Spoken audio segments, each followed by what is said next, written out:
Chapter 1037. Lionel had barely drawn his bow into a partial crescent when panic took hold of the battlefield. Libli froze and suddenly couldn't move a single inch. No matter how she calculated, no matter how she racked her brain, she couldn't manage to figure out a method to live. So long as Lionel targeted her, she would die. For the first time in her life, she was 100% certain of a conclusion. The only people capable of resisting that strike were powerful quasi and true sixth-dimensional existences. In addition, they couldn't be normal quasi-sixth-dimensional existences either. Considering how weak the Tier 9 pair of twins had been, losing to Libli who wasn't even Tier 7 yet, it was doubtful that there was anyone born in the Milky Way capable of such a feat. The only chance they had was if Lionel didn't fire at all. But what chance was there of that? Lionel's fingers released from the string, his actions smooth and unhurried. From barely being able to pull this bow to 20% of its potential, Lionel could now pull it to 100% with ease. However, he had chosen not to because it was simply unnecessary. Rippling waves of distorted air pulsed around the flying arrow. At first glance, it almost looked like the warped images one would see around an extraordinarily hot object.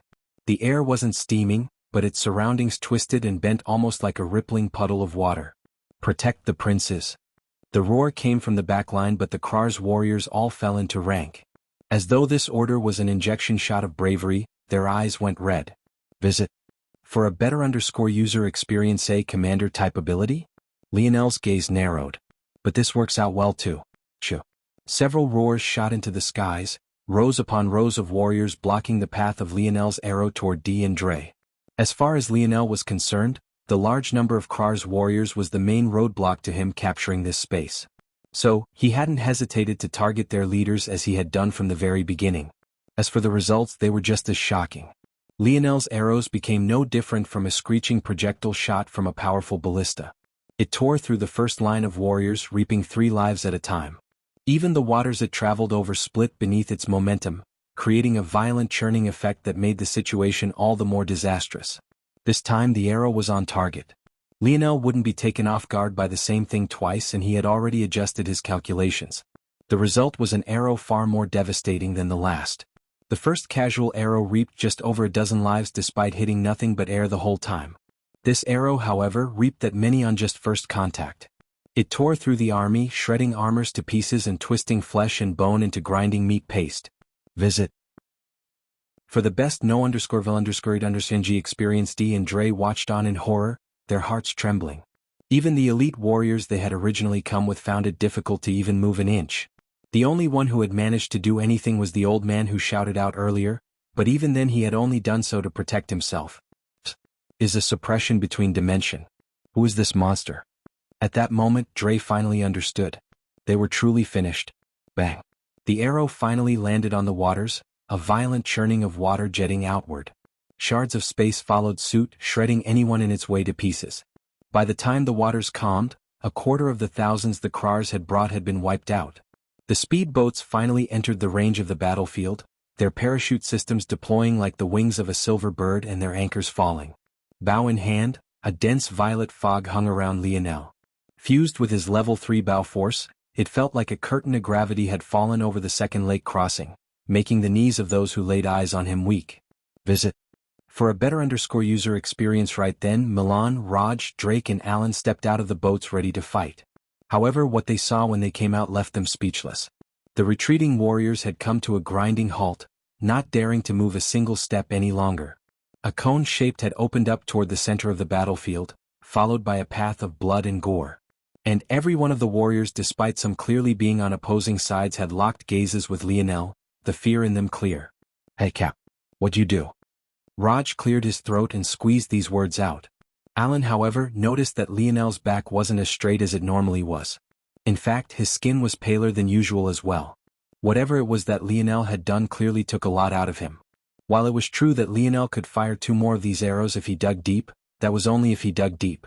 He would only be able to fire 1 more without using his natural force art and relying on auspicious air, so really he only had 1 more in him currently. A theoretical number was far different from the true number. The reason Lionel hadn't pulled his bowstring all the way back was because he was well aware of this. Very rarely could humans reach their true limits. It often took trying circumstances and lack of choice to push someone to that limit. The fact that Lionel only had 1 more in him already put him in a state of sheer exhaustion. However, he still stood there, glaring at the battlefield menacingly as if he could release 100 more so long as they dared him to. The latest _sodes are on _the website.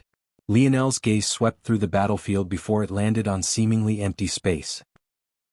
The moment it did, it narrowed somewhat, causing that empty space to shudder, releasing a hint of dark elemental energy that had most definitely not been there before. Radlease was forced to appear before the coercion, coughing somewhat awkwardly.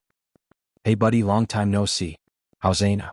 I bet she's just as beautiful as ever, right?" Chapter 1038. Radlease coughed awkwardly.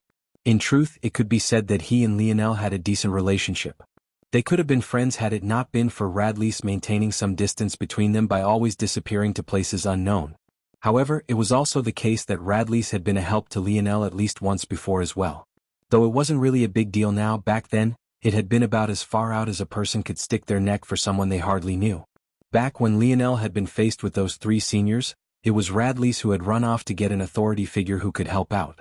Even though Lionel hadn't ended up needing the help, had he actually needed it, it could have put Radlease in an awkward situation for the rest of the time he was there. Lionel of course recognized Radlease. But he wasn't as surprised as the latter might have thought he would be. Radlease had always been odd to Lionel. He always seemed to be aimless at Valiant Heart Mountain, chasing girls and even joining a Force Crafter guild even though he was clearly not a Force Crafter. And yet, despite being so aimless, he had managed to gain a quota to enter the Valiant Heart Zone. Not only had he entered it, but he had actually managed to be among the few who survived all the way to the end. From that moment, Lionel knew that there was something off about Radlease, but he never pressed to find out because he could tell that the latter was trying to keep some distance between the two of them. In addition, given Lionel's state of mind back then, he didn't really care about the feelings of anyone else outside of Aina, so he hadn't been in the business of making friends. Seeing Radlease here, rather than making things more confusing, actually made things make more sense. At the very least, it made the questions Lionel have about him far more pointed. Had Radlease gone to Valiant Heart Mountain for the Valiant Heart Zone? That was very likely. But why? Was the Valiant Heart Zone enticing even to someone with a background like Radlease? To the point where he would actually choose to infiltrate it? Lionel had to believe that for Radlease family to be scheming on Earth, they must have gathered a lot of information on the Milky Way. With that information, they should have known that Valiant Heart Mountain was being eyed by three other forces all at once. That meant that there was nothing to be gained from establishing yourself in such a place unless your only goal was their treasure. Due to this line of reasoning, Radlease must have entered the Valiant Heart Mountain for the sake of its zone. This would also explain why he didn't show his talent until the crucial moment. But Lionel still felt like he was missing an important part of the puzzle. The latest _sodes are on _the website. Rather than replying to Radlease, Lionel spoke to the army as a whole. You all have two options. Since there are three groups among you, he'll let you make the decision for your respective people. The first option is to continue this one-sided massacre. The second option is to surrender and become prisoners of war. Which will you choose? When Lionel's words fell, he had already raised up his bow and began to draw his two fingers through the air. Another bronze arrow began to take form, shimmering with bow force that bent and twisted the space around it. Of course, Lionel was only using level 2 bow force currently while masking it with space elemental force to mimic the same effect. But they didn't need to know that, right? Lionel knew that if he really pushed himself to draw a third arrow, he'd fall into a coma for a long while. If he wasn't here to command the war, then who would? He had too many responsibilities to fall here.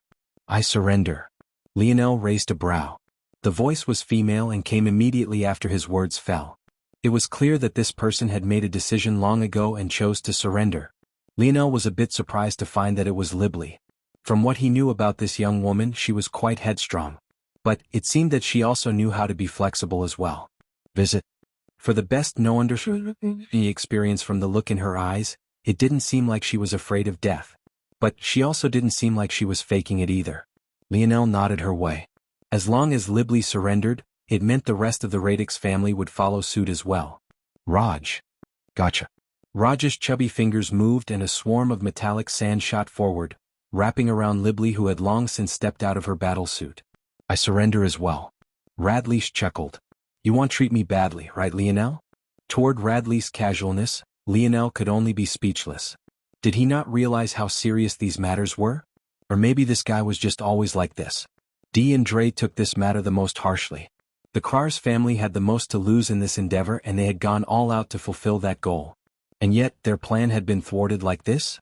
Even though Dee and Dre only represented one prong of their attack, they were among the most powerful. What did this say for the rest? However, as much as they wanted to fight back, fear gripped their hearts. The river was still dyed with blood that had yet to be washed away. If they answered wrongly, that could be them. Visit. For the best no_underscore_undershinji experience, brother. Dee's jawline clenched. The twins looked toward one another, their expressions grave. Dre sighed. I'm with you if you're with me. Dee grinned. Might as well go down swinging. This wasn't a casual matter for them. Libley and Radlease might be able to surrender, but that was because their people would be just fine.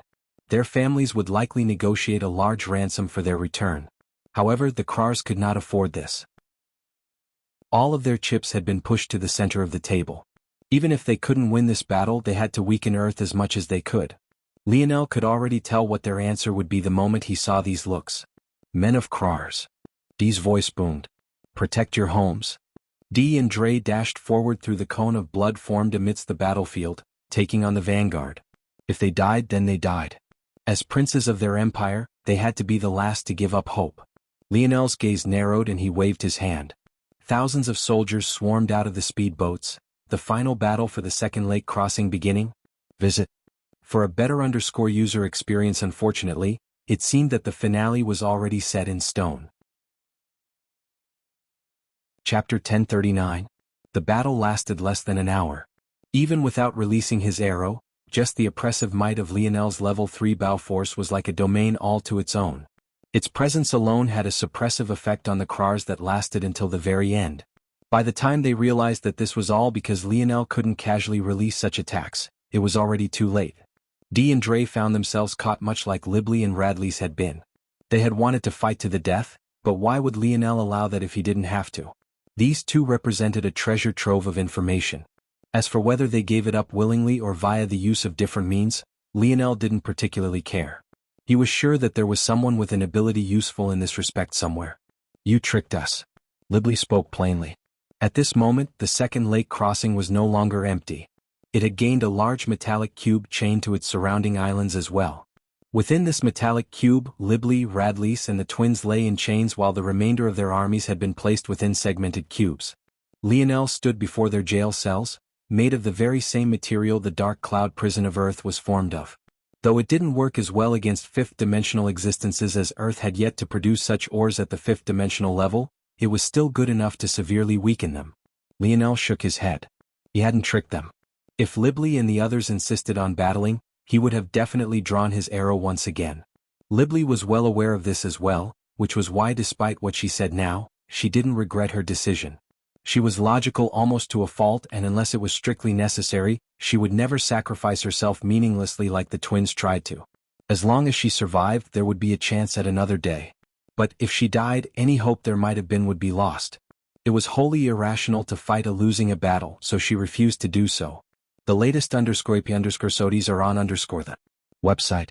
Lionel ignored Libley for a moment and looked toward Radlease. The latter was still as pale and lanky as ever, but his breath was stronger than it had been in the past. It was clear that he had hid himself deeply and may very well still be hiding himself. For someone who had been captured as a prisoner of war, the smile on his face was too bright. Why did you join Valiant Heart Mountain? Lionel asked. Radlease blinked. Can't a man chase skirts? I'm still in the prime of my youth.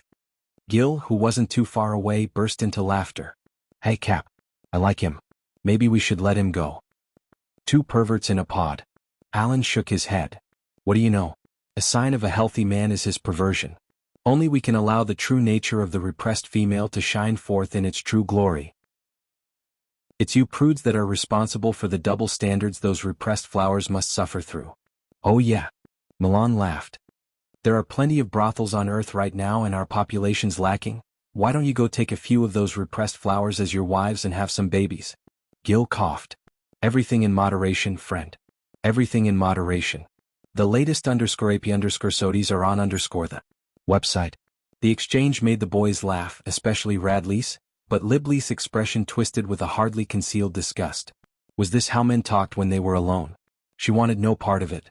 Seeing that he wasn't going to get any answers from Radlease in this state, Lionel shrugged his shoulders. The most basic interrogation tactic was to separate your targets and question them individually. Even though Lionel didn't want the same answers out of them as they were from different powers, it would still help to apply some mental pressure on them. After all, they were far too relaxed right now. The only ones who had dark expressions and didn't say a word were the twins, but this made sense since they were in the worst situation. Still, Lionel hadn't bothered to do any of this because he didn't expect deep answers from any of them. Rather, he just wanted to know some surface things. As for what was hidden underneath, he would leave it to those with special abilities to find out. His only purpose was to find out some useful surface information. Your cube, I'm very interested in it. What is it? Libly frowned. But it wasn't exactly a secret either, so she felt that if this information could allow her to continue remaining here comfortably until someone saved her, that would be fine too. The radix cube is a tradition of our radix family. From the moment we begin to learn crafting and awaken our bronze force, we begin to build our own. During our lifetimes, we'll modify, change and improve our radix cube until it can become more and more powerful. Lionel felt intrigued by this, his eyes glowing until he thought of something. None of you restart? The latest _AP_SODIs are on the website. No. Libly's reaction was fiercer than Lionel had expected. She seemed to realize this as well, so she calmed down considerably after a moment. It seemed that Lionel's question had touched on a taboo he wasn't aware of. However, Libly clearly didn't want to say more after this and directly fell into silence. Unfortunately, her outburst had revealed enough. Clearly, this radix cube was a core part of their power and couldn't be easily abandoned. At the same time, though, taking it was also difficult. After all, even after searching Libly, it was nowhere to be found. The only explanation was that it had been absorbed into her body, something that made sense considering how Lionel had originally seen it be taken out. Lionel didn't bother to press any further. If he wanted to know more about the radix cube, he would likely have to take some risks. As for how far he was willing to go, maybe only Lionel was aware. And your bronze force, what is it and what does it do? Our bronze force is capable of invading the structure of metals. On the surface, it seems to just change its color. But, when the bronze force of a metal reaches a certain point, it can then be controlled by our radix family to act and react in ways it wouldn't normally. It's especially useful for crafting small and intricate parts. When you don't have a metal spirit, that is.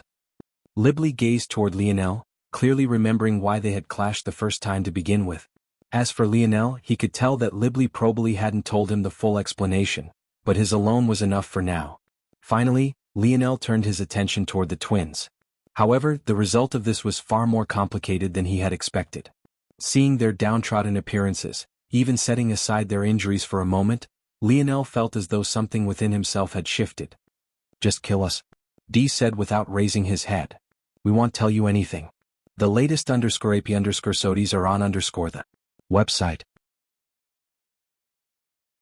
Chapter 1040? Lionel gazed toward D then his brother for a long while, his expression not shifting very much. Pride in one's world wasn't something Lionel was familiar with. Things like nationalism and cultural pride had already been weeded out by the Ascension Empire long ago. It was easier to bring people together when they didn't believe that there were things that separated them. But what Lionel realized just now was that this pride hadn't vanished. It had just been buried. There was nowhere to flaunt this pride if everyone around you shared the same identity. Much of Earth's pride turned into one of status and wealth. But it was also something that anyone could get so long as they performed well enough on the gene assessment. As long as you were talented, building up a noble family in just a single generation wasn't impossible. Lionel himself was a prime example of this. Even though he had no interest in being a quarterback, there was no doubting that it would have made him a very rich and very popular man. The fact he was born on a paradise island didn't hinder his future in the slightest. Due to all of these things, Lionel never truly felt this sinful sort of a pride. In fact, he had always subconsciously rejected it, even to the point he built his future aspirations on hoping this sort of pride never restricted the life of anyone else. But what happened the moment Earth was opened up to the rest of the dimensional verse? Suddenly what once was a closed system became an open one. The cohesive unit of Earth became a minority and the enemies that surrounded them forced Earthlings to look upon them like the others. What had Lionel thought the moment he stepped onto the battlefield? He had wanted to show these people that the citizens of Earth weren't pushovers and that they were to be feared. But wasn't that the antithesis of everything he wanted to accomplish? Visit. For the best no_vil_understreet_understanding experience in just a few steps, even he who was consciously aware of it all, or at least assumed himself to be, had fallen victim to the same sort of indoctrination. In fact, the more enemies he defeated in Earth's stead, the further the citizens of Earth would fall into this line of thought. If Lionel made Earth the center of his empire and tried to enact his vision, there would come a day where those who aimed their blades toward him weren't people from the outside, but rather the very men, women and children he currently protected to his back. Lionel felt a heaviness on his heart at this moment. What was the best sort of trap? The greatest sort of scheme? It was one you knew was there and yet you had to walk into it anyway. And this was very sort of cage Lionel's grandfather had him trapped in.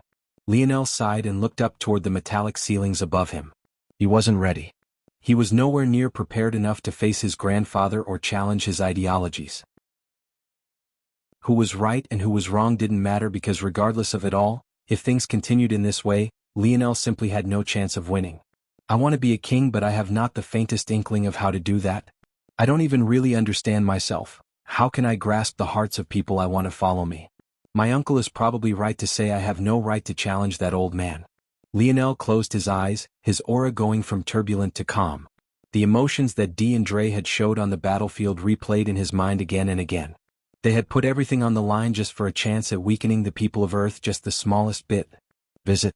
For the best no_underscored_G experience without a word, Lionel turned and left. His teammates looked at one another but they too remained silent. They didn't feel like there was anything to add to the conversation. Ultimately, they didn't have the same ambitions as Lionel. And while Lionel hated the game of football, they actually quite loved it. It could even be said that Lionel was a rare exception when it came to hating the results of the gene assessment. They followed Lionel because that was what they had always done.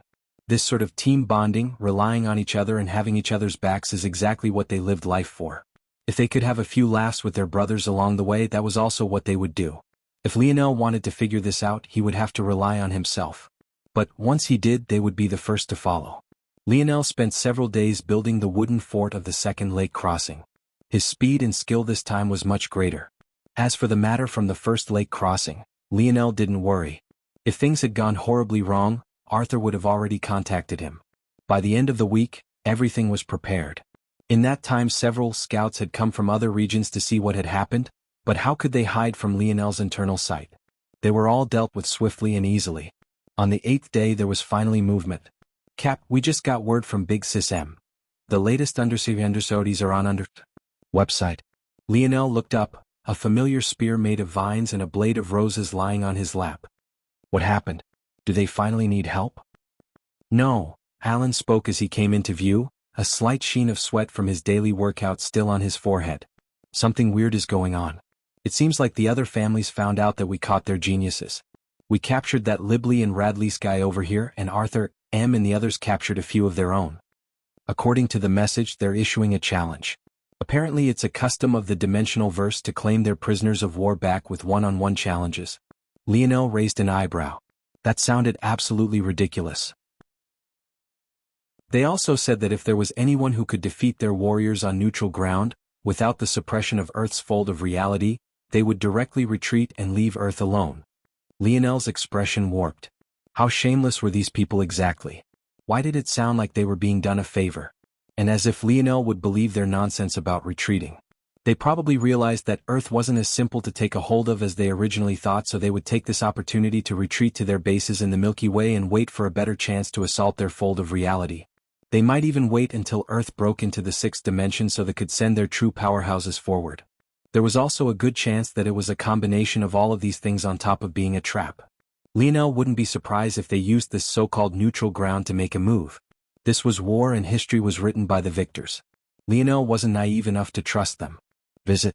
For the best no_G experience standing up, Lionel took a step and vanished. Let's go. His voice rang through the air. This is a money-making opportunity. Chapter 1041. The location was the deck of a spaceship. However, to call it as such would be doing a great disservice to the true magnitude of the behemoth that hung among the celestial bodies of this particular solar system. It almost felt far more appropriate to call it a starship. Of course, this would be an exaggeration. True starships were at a minimum capable of rivaling a moon in size, while the largest of them could live up to their namesake and could stand side by side with suns. This one, however, was just 10 kilometers in length, hovering outside the Milky Way's fold of reality. A distance away from this junior starship was a planet that hovered on neutral ground.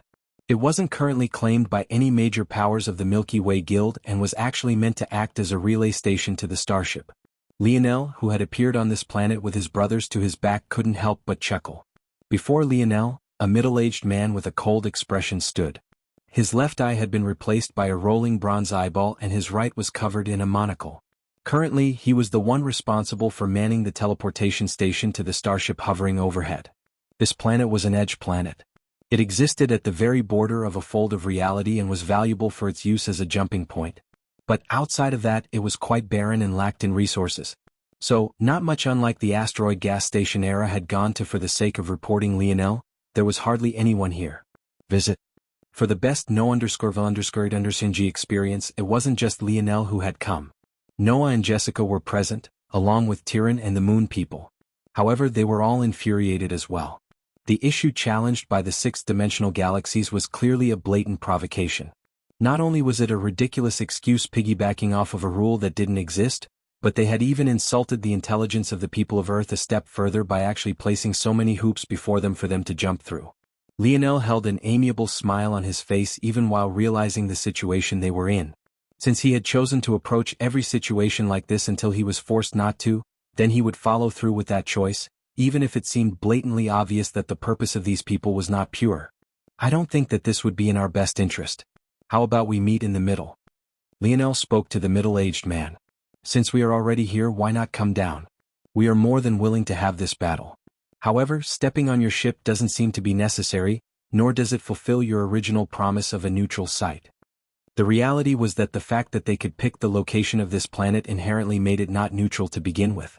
If they could set up teleportation stations here, who was to say that they hadn't set up anything else? Still, Lionel chose to attempt to compromise first. The latest _p_sodies are on the website. His thoughts from just a few days ago were still weighing on his mind. He didn't want to think of his enemies as others. He wanted to think of them as future subjects that he would one day subdue, people no different from himself. He was consciously trying to fight back against his own human nature to form in-groups and out-groups. As such, he couldn't just come in guns blazing just because someone was trying to play hardball in negotiations. But what Lionel was going to find out very soon was the fact that sometimes it simply didn't matter how charismatic or nice you were. Oftentimes, logic was irrelevant as well. At a certain point, only those that were strong got a say in what could be deemed as reality and what couldn't be. And as though to prove this, the middle-aged man's lip curled into a crooked sneer as though only a single half of his face worked properly. We have already laid out the requirements to end this war with as little bloodshed as possible, he said. However, if you don't want this olive branch, well, directly use this planet as a springboard to send out sixth-dimensional powerhouses into your galaxy. Then we'll end things our own way. At that moment, Lionel came to an understanding. They hadn't called them here to battle or even have these peace talks. They had been called here as a display of their strength and also as another slap to Earth's face. It was as though they were coddling Earth, showing them their trump cards like they didn't have the ability to find these things out on their own or understand them. The latest _p_sodies are on the website. And the most disgusting part of it was that they were correct. So, let me get this straight. You made up a bogus rule you thought we would be stupid enough to believe actually existed. You then made us teleport to this so-called neutral ground.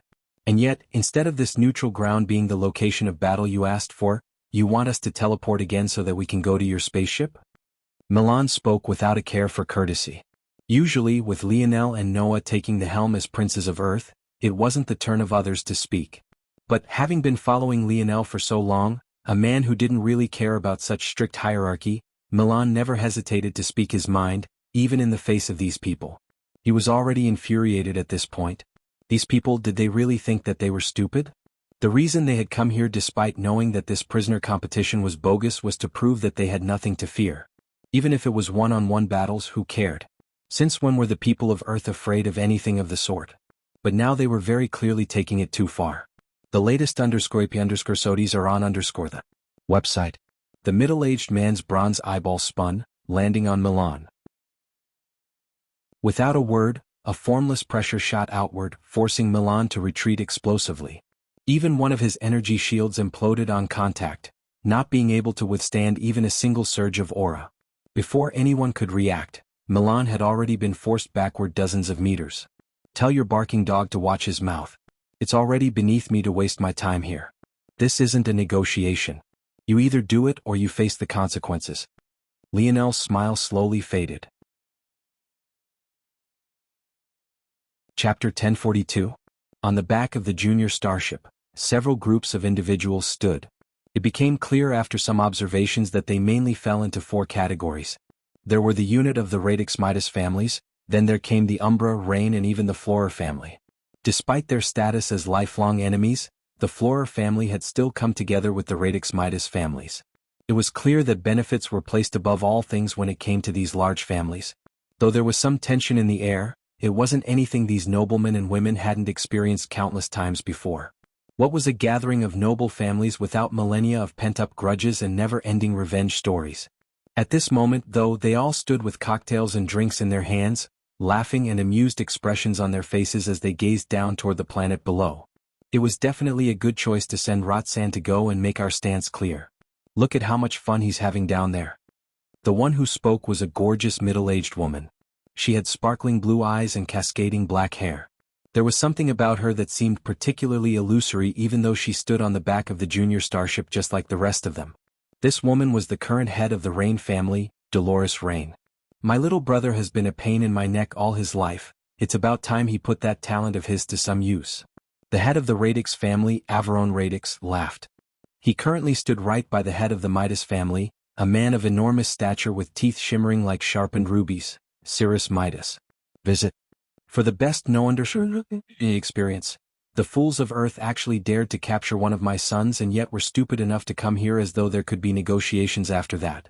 This is the first time I've met a fifth-dimensional world that actually dared to be so arrogant. My Flora family has been sorely lacking in elite spores recently. He'll be certain to teach them what fear and respect is. The head of the Flora family was a woman with breasts twice the size of her head. But this was also because she could be considered to be overweight. Her belly bulged beneath her green gown and her chest threatened to pop it at the seams.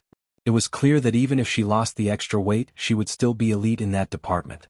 The trouble was that this was hardly enough to make up for other, odd features. Head Belize Flora had a head of hair constructed of dark green vines. They appeared to be somewhat slimy on first glance as they were constantly exuded an odd viscous liquid that released a smell even more pungent than Head Cirrus sulfur breath. This smell was akin to concentrated cut grass, making it difficult to breathe. If that was it, it might still be acceptable.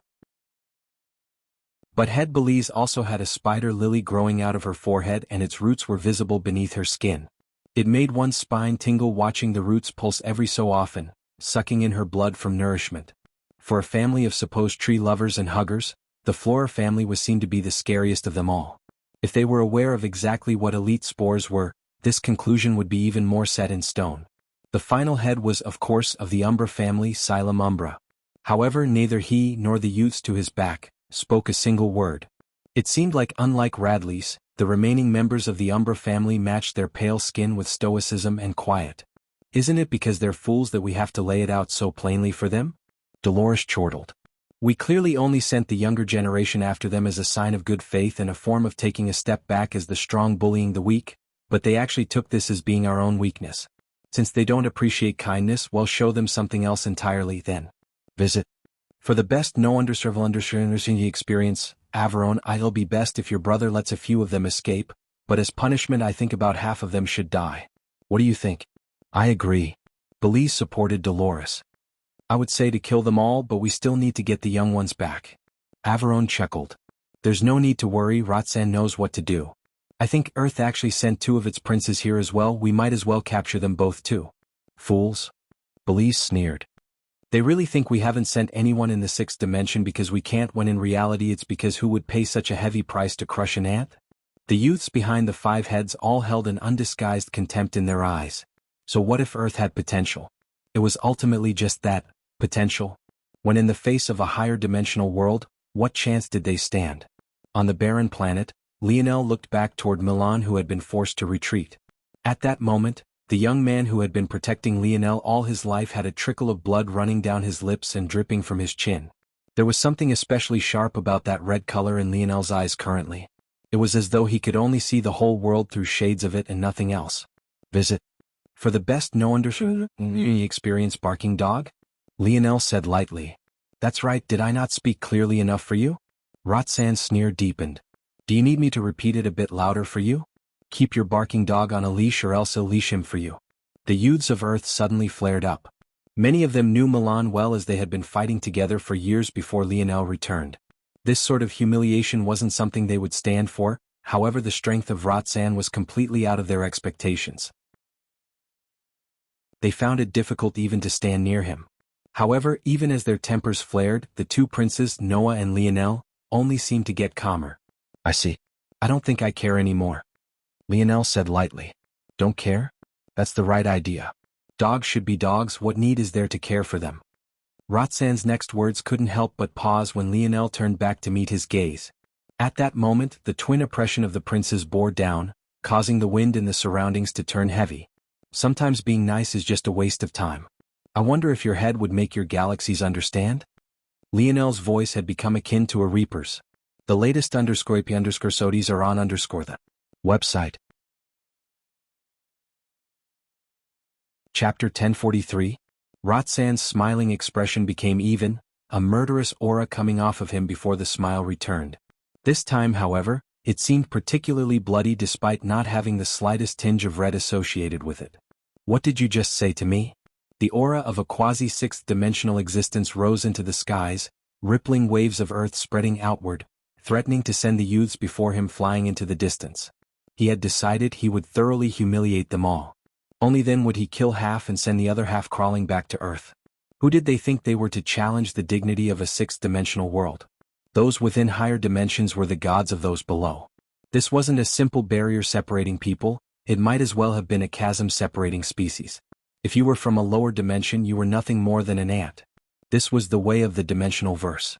The idea of a fifth-dimensional world challenging the authority of a sixth-dimensional one was unheard of. And Rotsan would make sure that it remained that way. After this day, Earth wouldn't dare to raise its head up again. Noah. Lionel spoke just as lightly, his hair and clothing billowing beneath Rotsan's strength. Yes. I'm going to kill him. Okay. Lionel's foot raised. Just when it began to descend, he vanished, crossing the already short distance between him and Rotsan. Visit. For the best understanding experience up above, the heads were speechless before Belize erupted into laughter.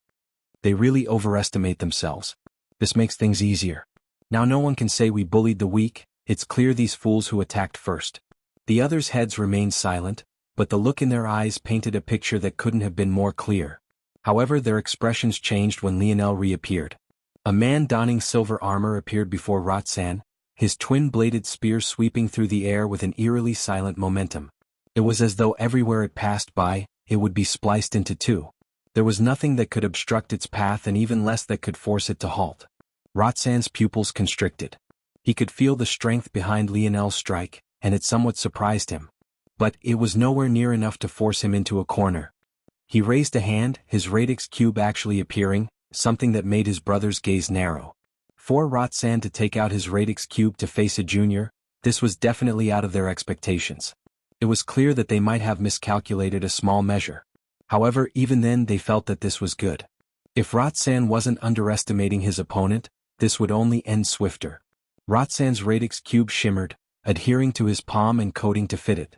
He struck out toward Lionel's strike, but what happened next was only further out of his expectations. 4 seasons.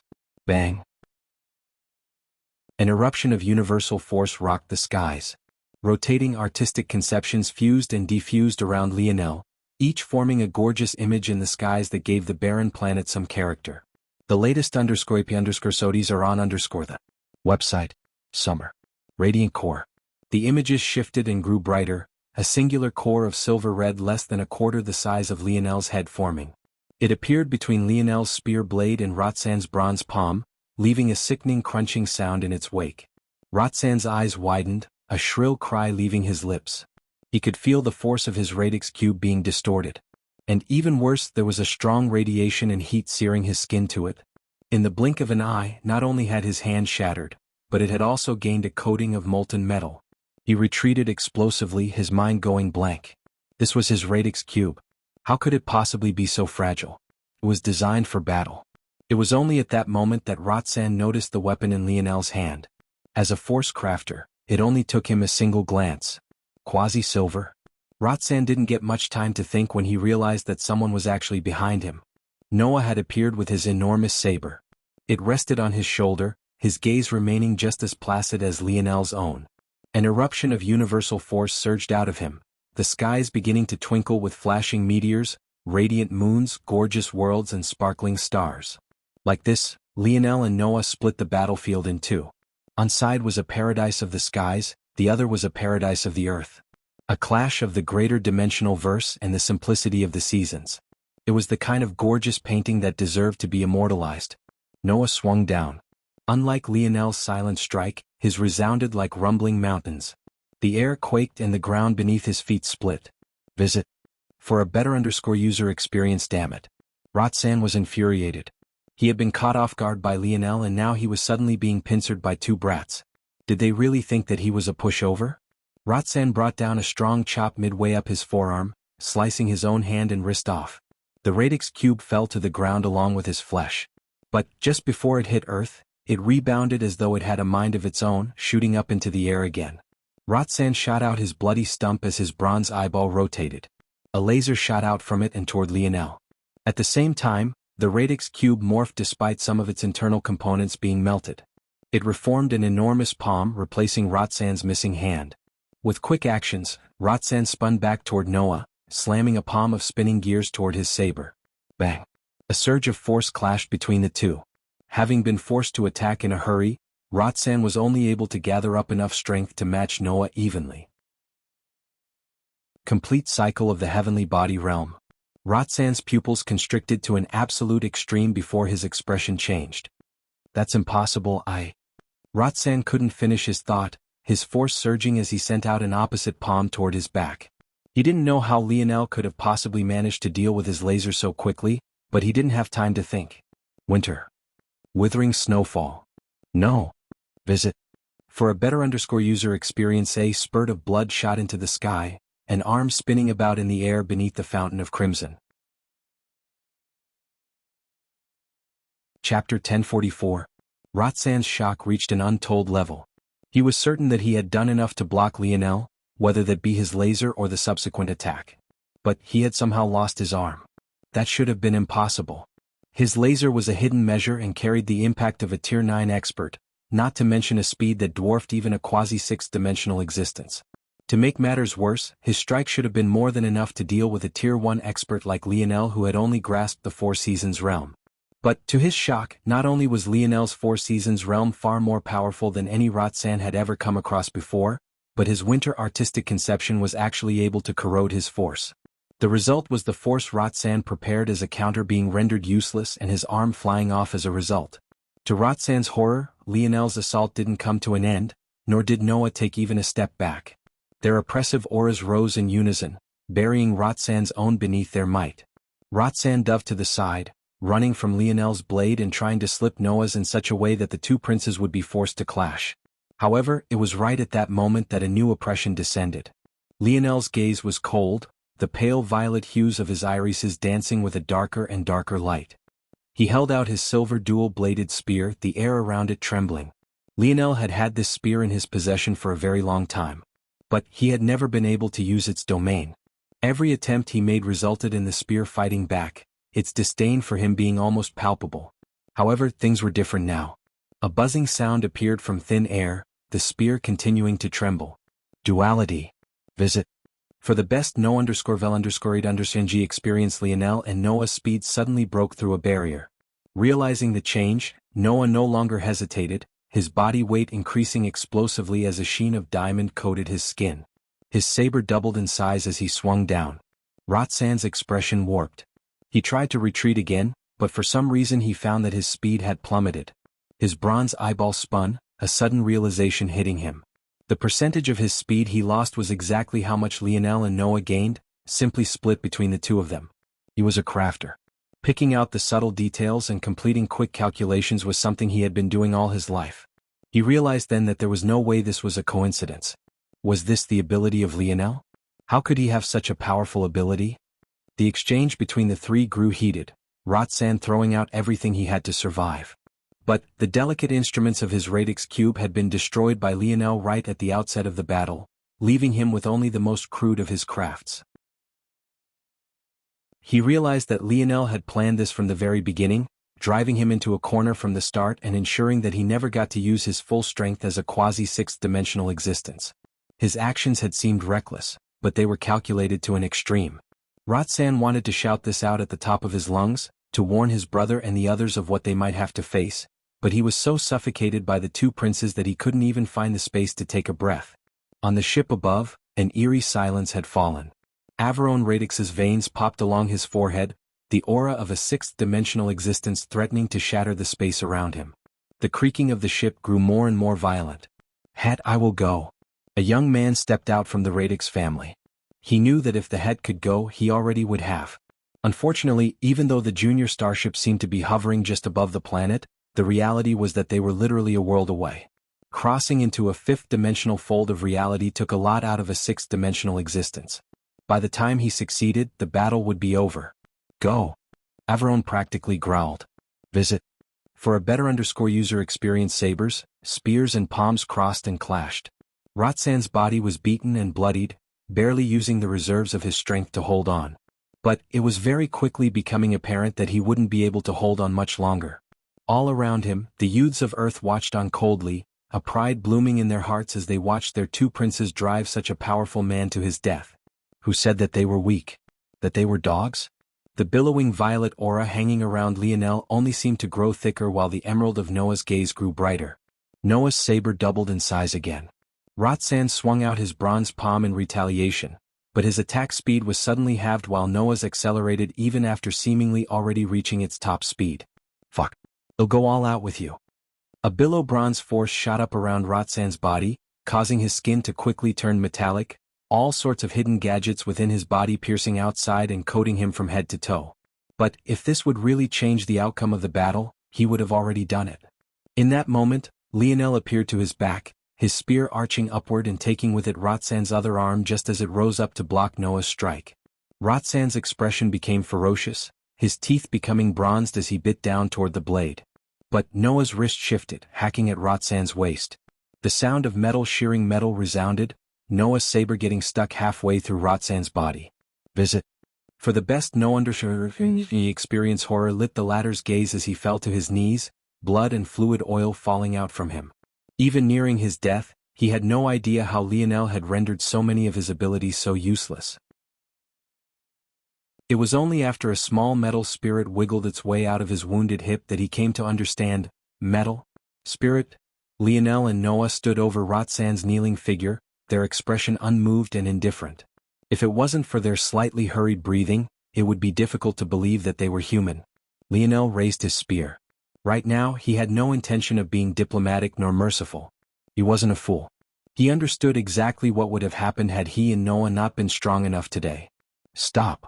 A figure was forming in a not too far off teleportation platform, the very one they had planned to use to bring them to their ship. However, this figure was horrified to find that his body was still illusory, as though caught between two states. Lionel swept a gaze over. As if he would allow reinforcements to casually come and go as they pleased. Did he really look like a fool to them? His spear didn't pause for even a moment. "I swear if that spear falls, you'll regret it." The moment these words were said, a crimson light lit Lionel's gaze. The two most important things in his life, the mantra he had lived by since he was a child, was respect and persistence. What he hated the most was being disrespected. "Visit." For the best no_NG experiences, Lionel's spear swept through Roxanne's neck, a fountain of blood following suit. Then he pointed it toward the illusory figure. "As many as you send is as many as I will kill." Chapter 1045. Noah watched as Lionel's spear descended and he made no move to stop it. In the past, Noah had put in a lot of effort trying to match the status quo. He became the perfect prince, followed all of the rules, and was in lockstep with everything that was expected of him. If the himself of just 4 years ago was in this same position, he may very well have stepped out to stop Lionel before they escalated the situation beyond the realms of return. However, after experiencing the battle with Terrain, watching his close friends fall one after another while his own individual power seemed completely unable to stop it all, something within him had shifted. He had worked harder in the last 4 years than anyone, but the greatest change was definitely in his demeanor. Outwardly, it seemed as though he was still the same person. But inwardly he was a caged beast lashing out against his chains, waiting to be released. So, when Lionel said that he would kill this man and even called out to him, Noah didn't hesitate to step forward for even a single moment. He was the prince of the Ascension Empire. All the youths here were people he was duty-bound to protect with his life. A slight against them was a slap across his face. They wanted to use them as an example? To kill and capture them as a warning to Earth? Well, in that case they could taste his blade. The youth stuck within the teleportation platform fumed with rage. However, after speaking his final words, Lionel no longer paid attention to him, walking back toward Milan. The latest _IP_SODIES are on _the website. Are you alright? Milan gave Lionel a cheeky yet bloodied grin.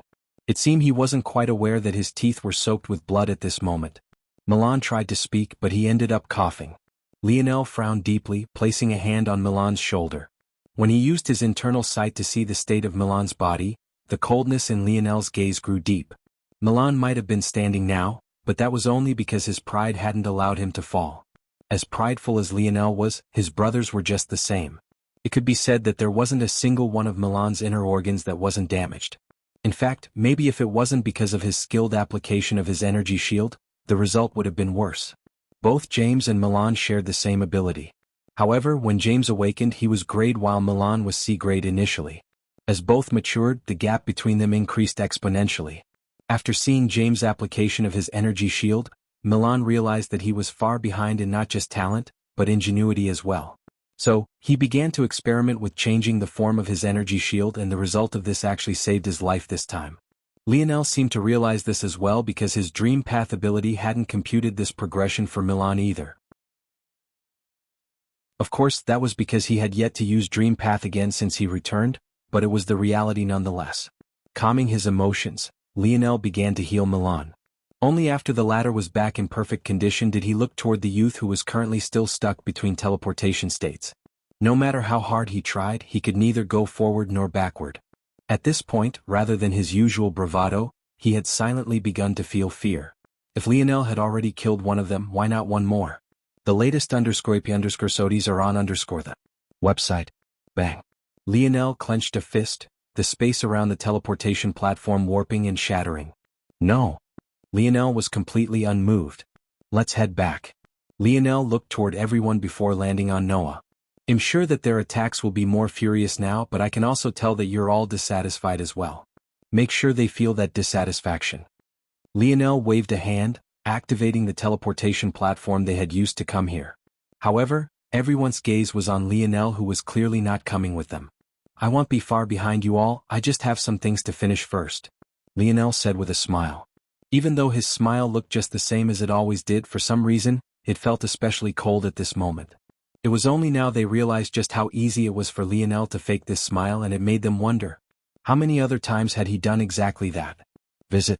For a better user experience, the youths all vanished, returning to Earth's fold of reality and leaving no one but Lionel and Roxanne's corpse on the barren planet. Lionel sent a gaze up toward the junior starship looming on the planet's horizon before directly ignoring them and moving toward the decapitated corpse. Little Tali bobbed upon Lionel's shoulder, looking on with excitement. This was the first time the little guy had gotten to participate in a battle so directly, and it was clearly more than just a little excited. However, Lionel let it have its fun. After all, if it wasn't for little Tali, the battle wouldn't have ended nearly as simply. That moment when Lionel used his radiant core artistic conception, Roxanne thought that it was it that melted the core component's radix cube, when in reality it was a clever and stealth application of a small piece of little Tali's body. In a panic, Roxanne cut his forearm off, but that was the perfect mask to allow little Tali to sneak into his body. Under any other circumstances, little Tali burrowing through your flesh would have alerted you to something being off due to the searing pain, but because Roxanne had expected pain from his forearm since he cut it off, he hadn't realized that anything was wrong. By the time he understood that something had to be off, little Tali had already reached the metallic parts hidden within his body and began to destroy them all. In that state, since they were all his artificial body pieces, Roxanne hadn't felt any pain at all and only realized something was wrong when he tried to activate their mechanisms. Lionel wasn't under any illusions that he could defeat a quasi-sixth-dimensional existence, especially not one from a far more talented galaxy than the Milky Way. So he felt no shame in using such hidden tactics for victory. The Radix family only had themselves to blame for daring to use metals in a battle with him. Visit. For the best no_vil_understreet_undershinji experience, Lionel squatted down by Roxanne's body and shot a fist through his skull. With one swift motion he ripped out the latter's bronze eyeball. At that moment, the fury of the Radix family had definitely reached a peak. Chapter 1046. As though he hadn't mutilated the corpse enough, Lionel's finger twitched, sending little Tali barreling into Roxanne's now empty eye socket. At that moment, Roxanne's body began to deflate, his skeleton losing its shape and his flesh slumping to the ground. By the end of it, the normal bone that was left was nearly none at all, leaving a grotesque flesh suit behind. Little Tali shot out of Roxanne's eye socket. But this time the little guy was followed by a long snaking chain of bronzed metals. It was clear that these precious metals represented all of the hidden components within Roxanne's body. Obviously, Roxanne hadn't undergone just a small bit of modification. Unfortunately, when facing Lionel, he hadn't been able to bring out even a fraction of this strength. He had been forced to use his raw quasi-sixth-dimensional force, but this was clearly something that he was very much not used to doing. The end result was him being hounded to death. There are some sixth-dimensional metals in here. Though the chains of metals looked homogeneous due to the fact they all shared the same color, Lionel realized immediately that this wasn't the case. It only seemed like that because of the odd bronze force that the Radix family used. But the properties of these metals were clearly very much different. If Roxanne had been able to deploy the mechanisms constructed of these sixth-dimensional metals. Lionel shook his head. His caution had bore fruit this time, and it alerted him to just how much he couldn't underestimate these higher-dimensional worlds. Maybe in some ways they deserved their arrogance. But Lionel would make them pay for it nonetheless. The latest _AP_SODIs are on _the website. They'll put you to good use. This was the first time Lionel had set eyes on a sixth-dimensional metal, which was funny considering he had seen a seventh-dimensional one with his memory organ. However, he was still very much in tune with how valuable this could be. Lionel put the sixth-dimensional metals away and let little Tali devour all the fifth-dimensional ones. Then he turned his focus to the rolling eyeball in his hand. This eyeball had been set to self-destruct upon Roxanne's death. But, due to little Tali, the chain reaction mechanism linked to Roxanne's heart had been destroyed before it could be deployed. As a result, the eyeball managed to survive. This alone made Lionel realize that there should probably be something valuable about this eyeball. Just as Lionel was about to look into it more deeply, his gaze narrowed. Bloop blurp asterisk little Tali began to make noises different from its usual before it expelled a fog of bronze force. In fact, to describe it as such did a disservice to just how large the quantity of it was. The force shot out like a cyclone from the little guy, quickly forming a huge cloud formation in the skies that blanketed hundreds of meters of sky. Lionel's gaze narrowed before his finger tapped the necklace hanging from his neck. Visit. For a better user experience, the gold-scaled koi fish, no longer daring to disobey Lionel, reacted quickly. A large suction force manifested from within it, sucking in the entire bronze cloud in the blink of an eye. Lionel still didn't know much about this bronze force as Libli had refused to tell him much of anything. However, he could find out on his own and even asked the dictionary to analyze it for him. So he wouldn't miss this chance. Clearly, this bronze force wasn't exactly a metal force, or else little Tali would have been able to absorb it. There had to be something different about it. After reaching this conclusion, Lionel actually chose to forego checking the eyeball for now. He had been working under the assumption that whatever was inside was a secret of the Radix family, so it wouldn't particularly matter if he opened it up under their watch or not. But what if it wasn't? What if it was something Roxanne wanted to hide from his family as well? If that was the case, then opening it here would just be Lionel exposing something he could have otherwise kept a secret. So he chose to head back first. Looking at the disfigured corpse beneath his feet, Lionel waved a palm and sent out a ball of radiant fire force. The corpse was instantly engulfed and quickly burnt to ash. Without looking back, Lionel took a step into the teleportation platform and vanished. Visit. For the best no_undershinji experience, up above a silence reigned. In fact, the only sound that could be heard was the gasping breath of a familiar young man who kneeled on all fours, his gaze flickering between fear and rage. Just before the teleportation platform was shattered by Lionel, the young man was forcefully pulled out by Averone, saving his life. Now, a deep-seated humiliation was beginning to grow within his heart. He wanted nothing more than to tear Lionel limb from limb. Averone's expression had become placid. Watching Lionel mutilate his brother's corpse despite knowing full well that they were all watching had brought him over a peak. He was more infuriated now than any Florer family member had ever made him. To make matters worse, Lionel had gotten his hands on his brother's eye. This wasn't just a small loss for the Radix family, it was possible that all their secrets would be exposed. The structure of the Radix family's head system was split into two. There was the Patriarch and then there was his right-hand man. The right-hand man, known as the Radix Shield, controlled the family in the shadows while the Patriarch controlled it in the light. The duty of the Radix Shield was to maintain order, protect the family, and most importantly, protect the family secrets. As for how a sixth-dimensional family could give such an important task to a quasi-sixth-dimensional existence, the truth was that even Averone wasn't confident in defeating his younger brother despite the gap in their strength. The reason for this was because of all of Roxanne's powerful hidden mechanisms. Roxanne was effectively their trump card. He wasn't in the sixth dimension, so he could freely enter their fold of reality, and his combat prowess was on the level of them as heads. But now, not only was he gone, but so were the secrets he protected. Visit for a better user experience. I want all the people of Earth dead by the end of this month. Chapter 1047. Averone's voice dripped with a barely concealed fury. The junior starship shook and quaked, the seams threatening to burst. However, if a starship was so easy to destroy, it wouldn't have such a name to begin with. We can't go that far. The words cut through all of Averone's momentum despite its softness. To the shock of the heads, it was actually Xylem, the silent head of the Umbra family, who spoke, shutting down Averone's thoughts before they could even be put into action. What did you just say? Averone growled. I'm not a fan of repeating myself, you heard me just fine. In case you've forgotten, Earth is the subject of interest for countless powerful existences. As much as you look down on them, those that have a vested stake in what happens to Earth going into the future are the very same individuals that would look down on you. The only advantage we have over these existences is proximity. Don't let your overinflated ego blind you to that fact. If you dare to commit mass genocide, even setting aside the fact that Shield Cross stars would never allow such a thing to happen, even if you somehow manage to succeed, there will be hell to pay. I agreed to participate in this war to claim a small piece of this fertile land for my Umbra family. I didn't come to kill or maim. I would advise that you all wake up and realize the true nature of the situation that we're in. We're nothing more than mice nibbling at the edges of meat prepared for lions. The more you pretend as though you're the lion, the greater you'll suffer in the future. The latest _soties are on the website. If you want revenge, go and seek it. But if you dare to step over the bounds of reason, he'll be the first to stop you.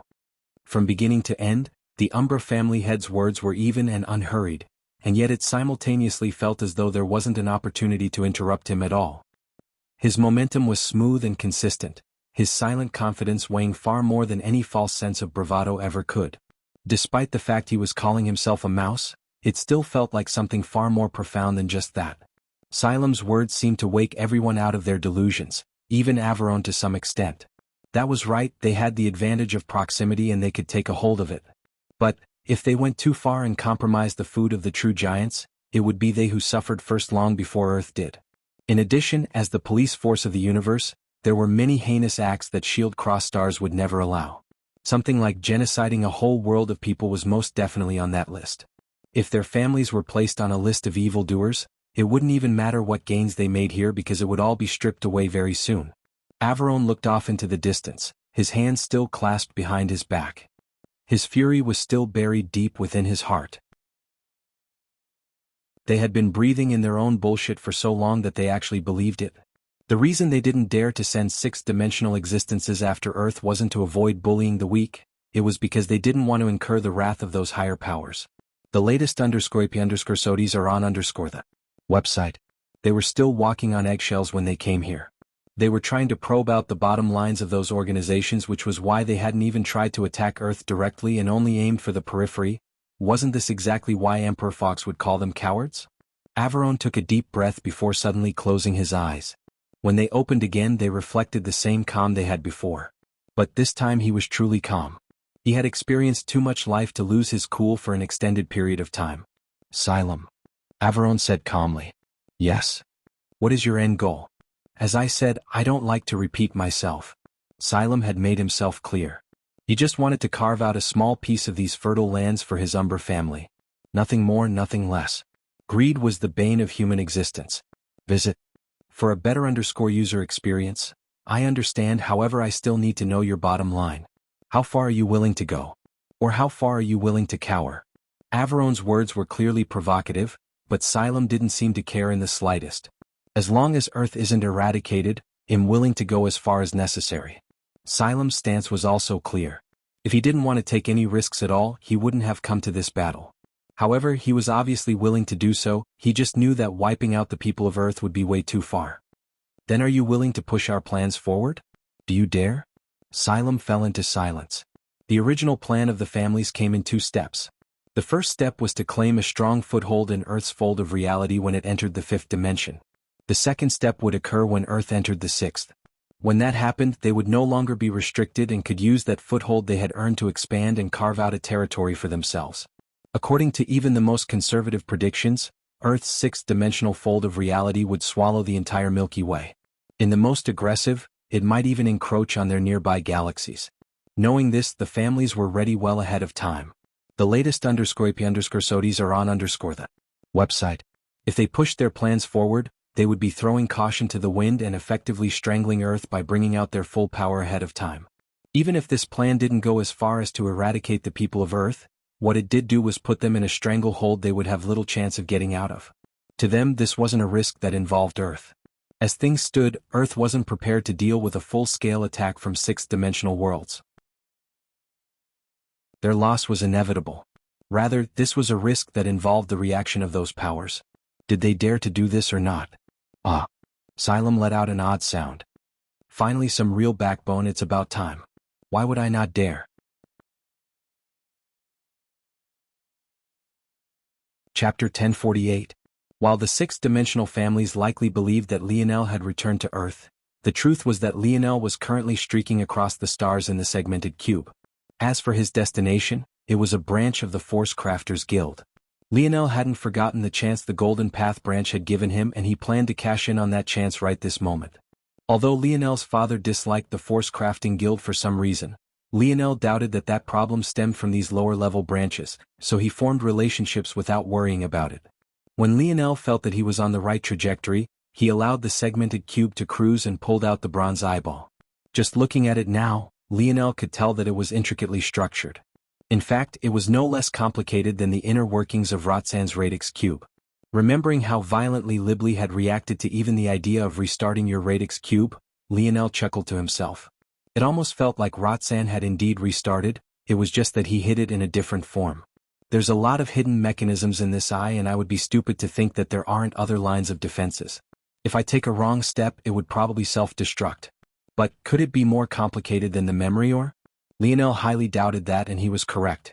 He sunk his internal sight into the eyeball and quickly deciphered its inner workings. Metal doesn't act like this. It's almost like a living organism rather than a dead object. This has to be related to the bronze force. Lionel realized that the inner workings were indeed not as complex as the memory Oregon. However, even though it was less complex, Lionel was still at a bit of a loss on how to open it up. It felt like Lionel had a perfect lock-picking set for the memory ore, but for this eyeball, even though the mechanisms were simpler, he was missing the appropriate tools. Lionel knew that if he acted rashly, he would end up losing the eye entirely. Lionel narrowed his eyes. With a flip of his palm, the bronze eye vanished and was replaced by a shimmering bronze crystal. There hadn't been enough force to form a pure crystal, but there had been enough for the segmented cube to form a normal crystal. This should be more than enough for the dictionary to analyze.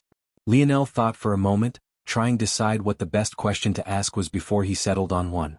Visit. For the best no_vel_ed_ng experience, what type of force category does this force fall under? Ping. Replying to Seed, this force falls under 2 categories, life elemental and limit breaking. Lionel's brows shot up. Is breaking force also a type of limit breaking?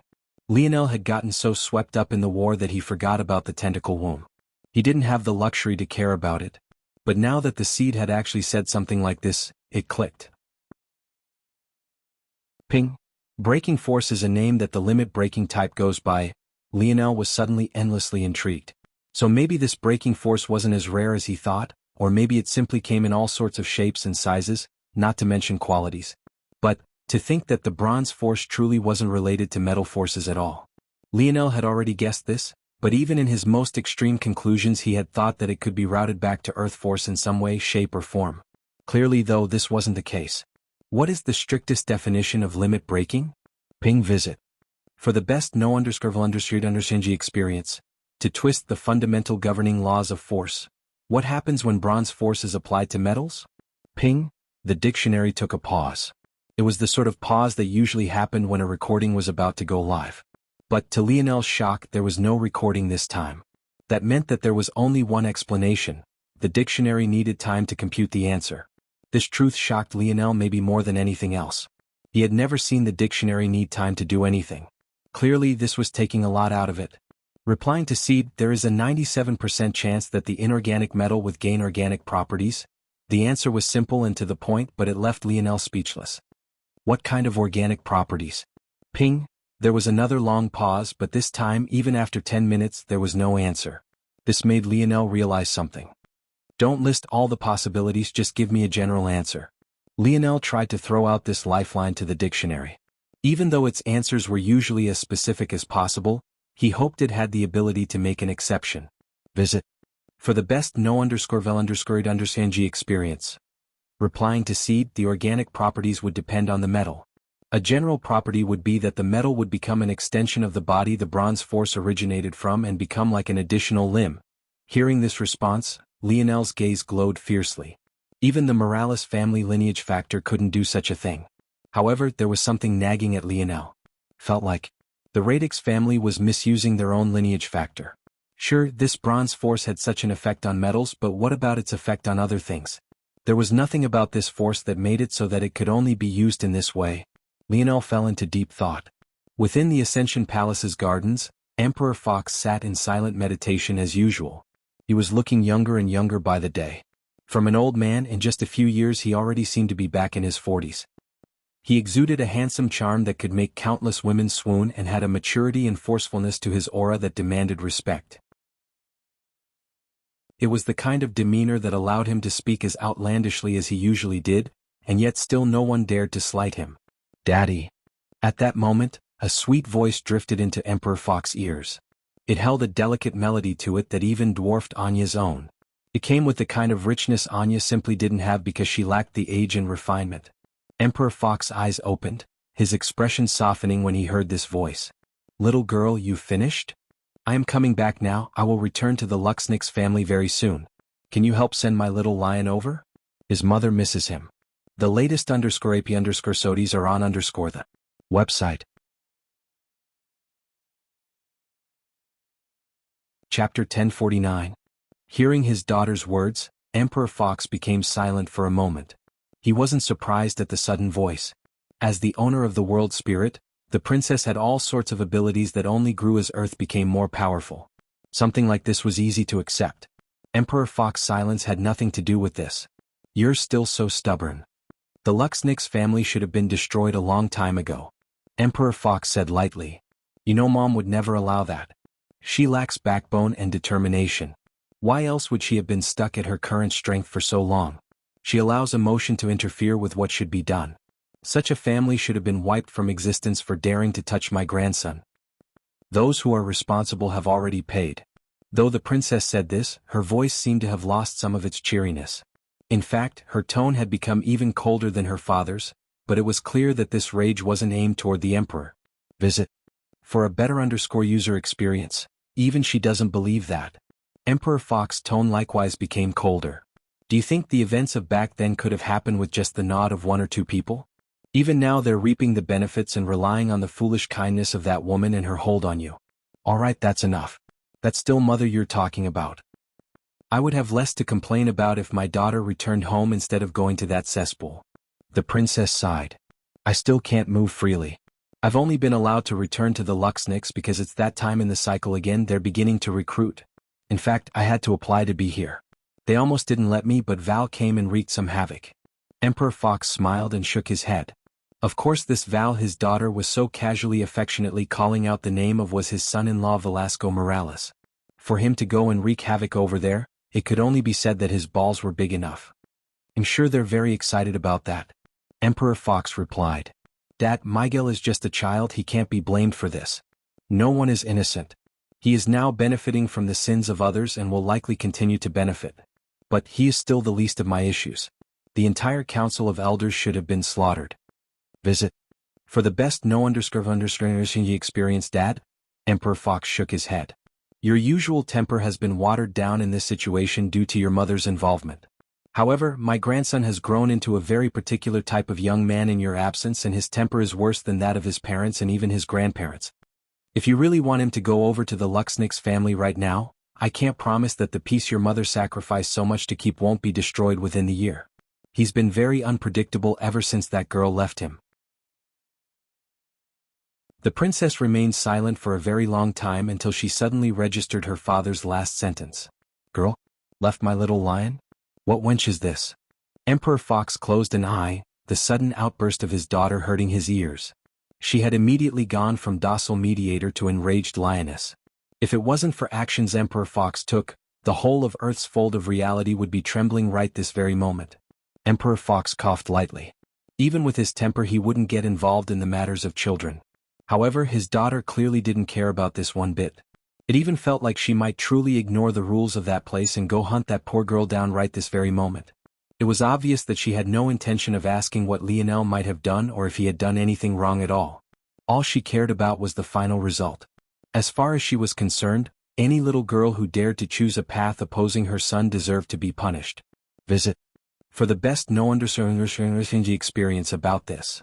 Emperor Fox suddenly regretted bringing this matter up at all.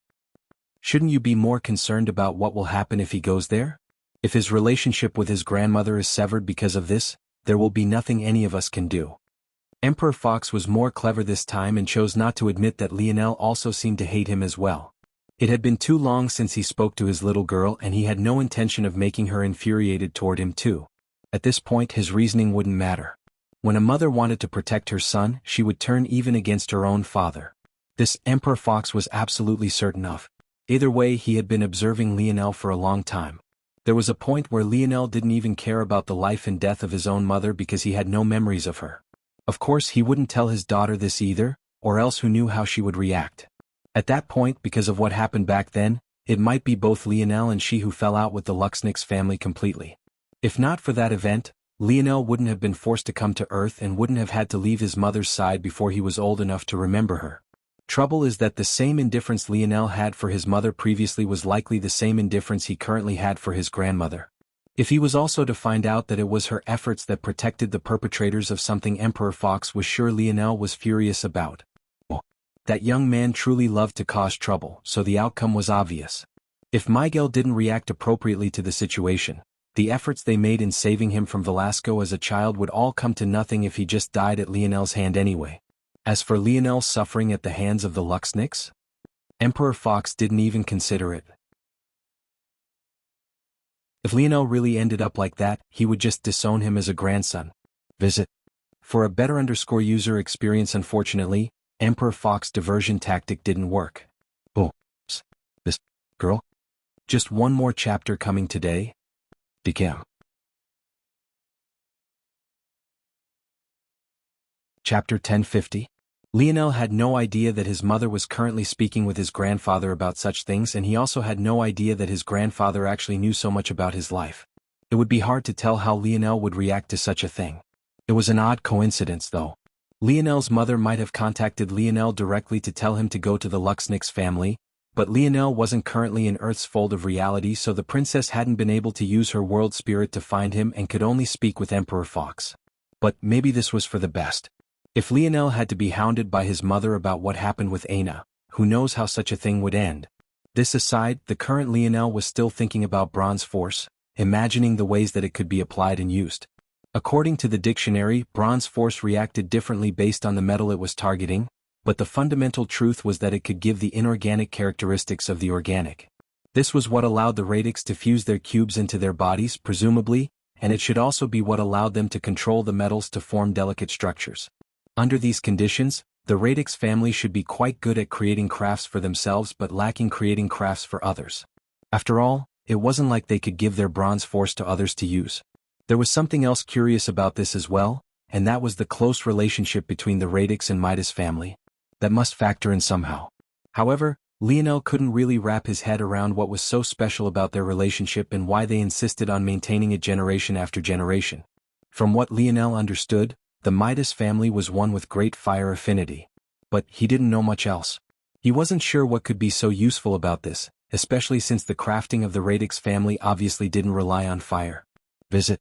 For a better user experience, this is just surface level stuff.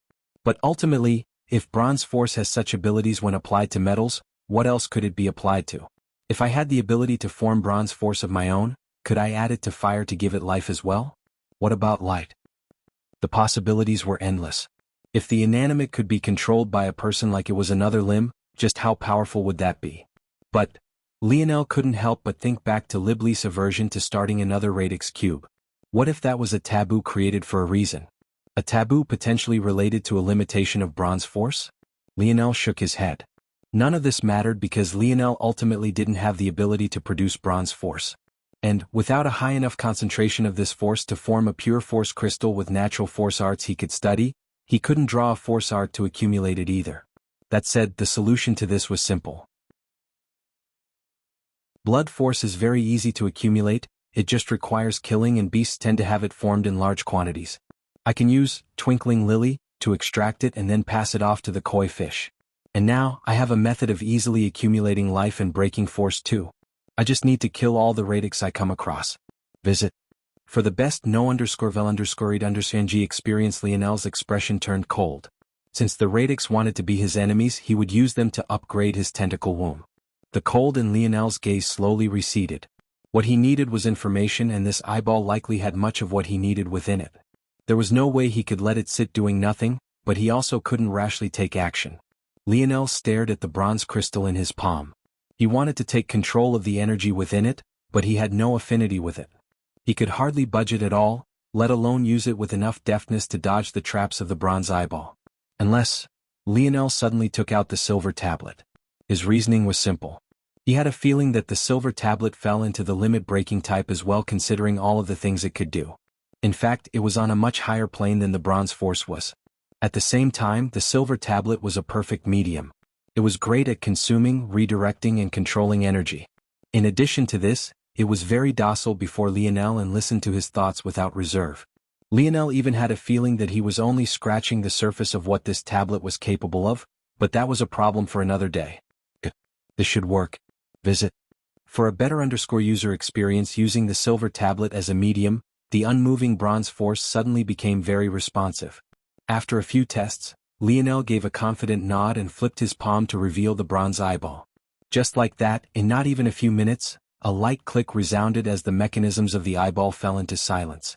Nothing seemed to have changed and the eyeball hadn't changed shape, but Lionel knew that everything was safe and clear now.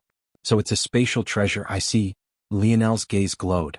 It seemed that all of these mechanisms were put in place for the sake of hiding the spatial properties of this eyeball.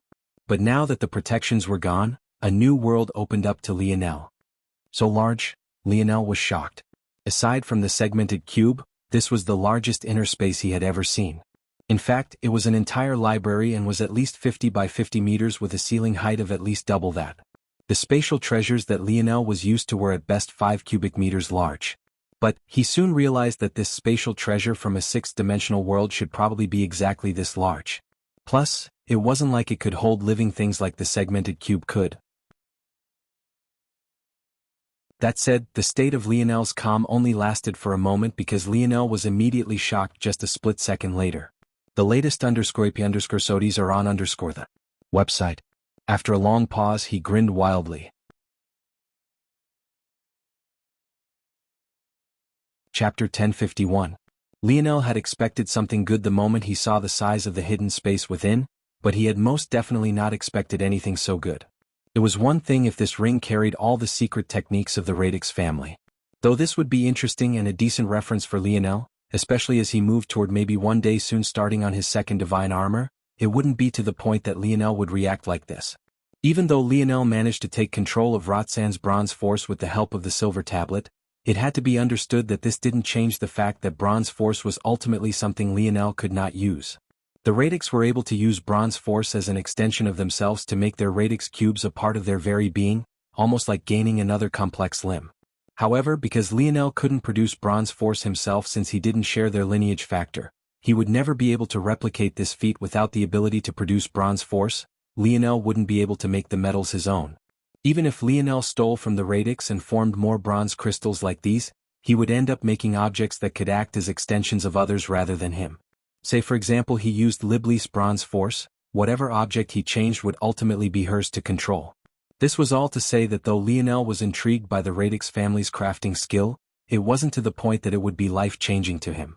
Ultimately, it was highly unlikely that any sixth-dimensional family would be able to match up to the knowledge the Morales family could provide, especially when it was remembered that the branch of the Force Crafters Guild itself viewed the Morales as a rival.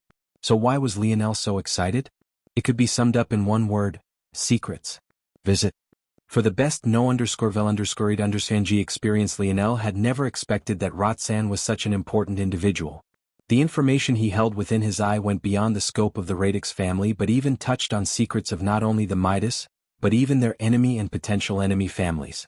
This meant that not only did this library have the resulting espionage on the Midas family, but it also had in-depth information on the Umbra, Rain, and especially the Flora family. Even beyond that, there was a dense breakdown of the Milky Way and a half a dozen other galaxies in the general vicinity. Lionel could have never thought that such a thing would fall into his lap. What Lionel didn't know was that Rotsan was a contingency plan of the radix family. This store of information was actually a copy of the main source. In case anything happened to one, there would always be the other. This was why Rotsan set things up to so confidently destroy all of this valuable information. But in the end, how could the radix ever prepare for a day where their radix shield would run into the wielder of a metal spirit whose combat prowess was low enough in relation to him to warrant such a sneaky use of the natural treasure? The irony of it all was that if Lionel was powerful enough to crush Rotsan without such underhanded means, Rotsan's plan would have gone smoothly and this information would have never landed in Lionel's hands. Seems my luck isn't too bad. Lionel grinned. The latest _IP_SODIs are on the website. This information was what he lacked the most. It was also one of the reasons he didn't dare to make large moves in the Milky Way. Well, that and the fact his foundation was sorely lacking. He hadn't even convinced the Oryx to be on his side yet. But now things were different. For the first time, Lionel was actually thankful that someone had tried to kill him. Lionel began to pore over the information instantly, his internal sight working at a near unconscious speed. Compared to what he was going to do at his destination, every bit of this information was far more important. Even if it took a month to go over it all, he would still have to do it. Though Lionel was confident he didn't need so long. Judging by his pace, he would need 3 days at most to go over information it took the radix centuries to gather. And that was only because the radix stored their information in a language Lionel wasn't used to. Lionel blazed through the information one after another. He was immediately intrigued to find that the waters in the Milky Way were much deeper than he thought, and the center of the storm was most definitely the Milky Way Guild and its seated council. According to this information, the radix and the others had been slowly infiltrating the Milky Way Guild for decades already, slowly pushing their pawns into positions of power on the Guild's governmental body. Just one wife. A seemingly ordinary lady. Only 2 legitimate children, and one of them is Era. Visits. For the best no_vel_read_G experience, Lionel's gaze narrowed. This guild head Ovaltine was definitely a difficult character to read. And Era was maybe even more intriguing. How had Era, the only legitimate daughter of the most powerful man in the Milky Way, end up the fiancée of a man from a 4th-dimensional world? The answer was obvious: Earth. From the very beginning, that had been the target. But it seemed that Augustus had nothing to do with Era's actions. So did that mean that father and daughter were working separately toward the same goal? A way to throw off the scent of those who were gnawing at their family wealth? Or was it that father and daughter had the same goal, but were rather competing against one another? Right then, a violent spark of lightning tore a path through Lionel's dreamscape. Era Ovaltine. Age, 4x Ability Index, Soul Manipulation. Visit. For the best no_vel_G experience, Lionel's gaze sharpened, his aura fluctuating wildly. She's alive.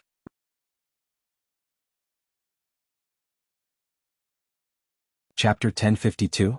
Lionel sat in silence for a long while before he relaxed slowly. Well played. A small smile crept up on Lionel's lips. Truthfully, he wasn't sure exactly how valuable this piece of information was just yet, but he knew that it at least held a small bit of weight to it. At the very least, It was better than going around without realizing that there was likely a guillotine hanging over his neck. There's a 78% chance that the woman directing Elther and the others is her. It seems unlikely that there'd be anyone else with the resources and the forethought. As Lionel continued to read about the powers of the Milky Way and cross-referenced them with the information Elther had told him about this mysterious woman, the percentage ticked upward until it sat nearly at 100% by the end of the Radix family's reading material. Lionel stopped reading for a moment and he almost laughed. There was a saying on Earth said the world was small, but could you really say the same thing about an entire galaxy? The latest _IP_SODIs are on the website. The Oryx had become one of Era's most important trump cards, but those hired guns were actually Lionel's own men. Even if right now it wasn't certain that they'd follow him, Lionel only needed to make a single sacrifice to ensure that this 50-50 chance would become a 100% chance of ruining Era's plot. It was simple as resurrecting Elther's father. Although Lionel couldn't guarantee that the Oryx King would follow him, what he could guarantee was that he'd be able to take over the Oryx from Era's hand. In addition, Lionel had already seen that man's character and his willingness to sacrifice.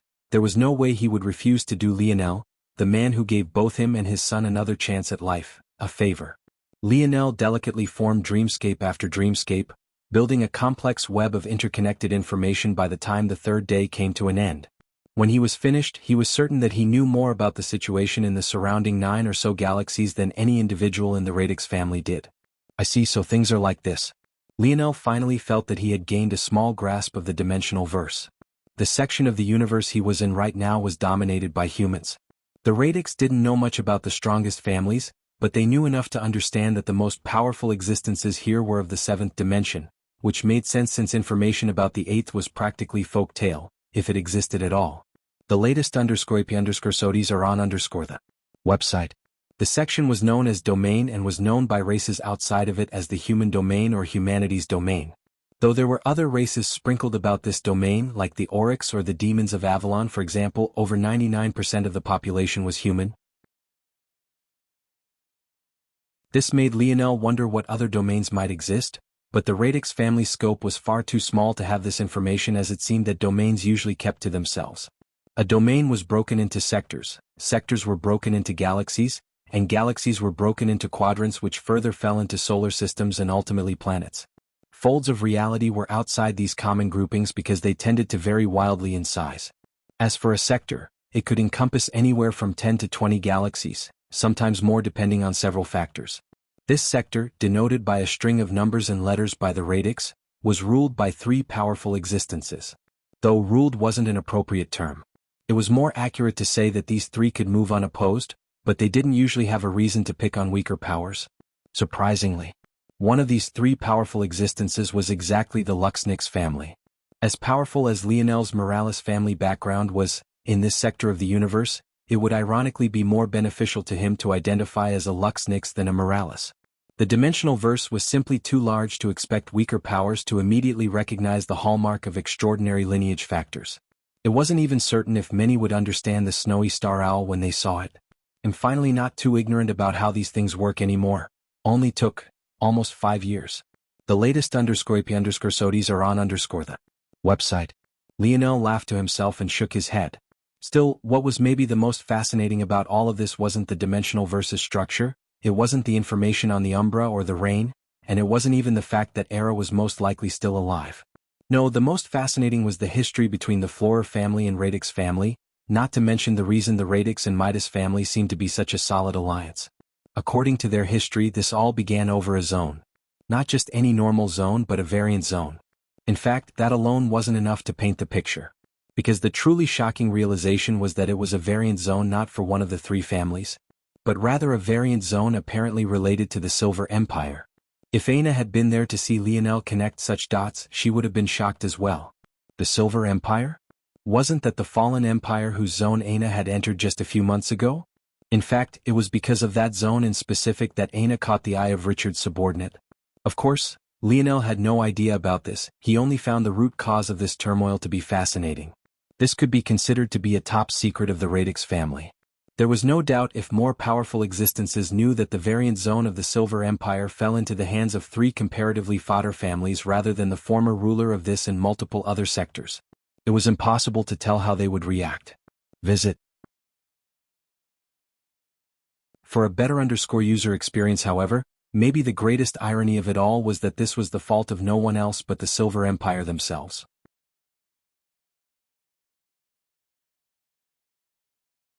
Chapter 1053. The Silver Empire was indeed to blame for this. Because they manipulated their zone so that others couldn't learn their secrets, their variant zone appeared in an obscure part of their empire rather than an easily accessible location. As a result, a zone that might have turned their fortune around fell into the hands of 3 small families who were still fighting over it to this day. According to the history, the ultimate treasure of the variant zone wasn't claimed by any one of the families. Instead, it ended up split, with the Radix and Midas claiming one half while the Florer family gained the other.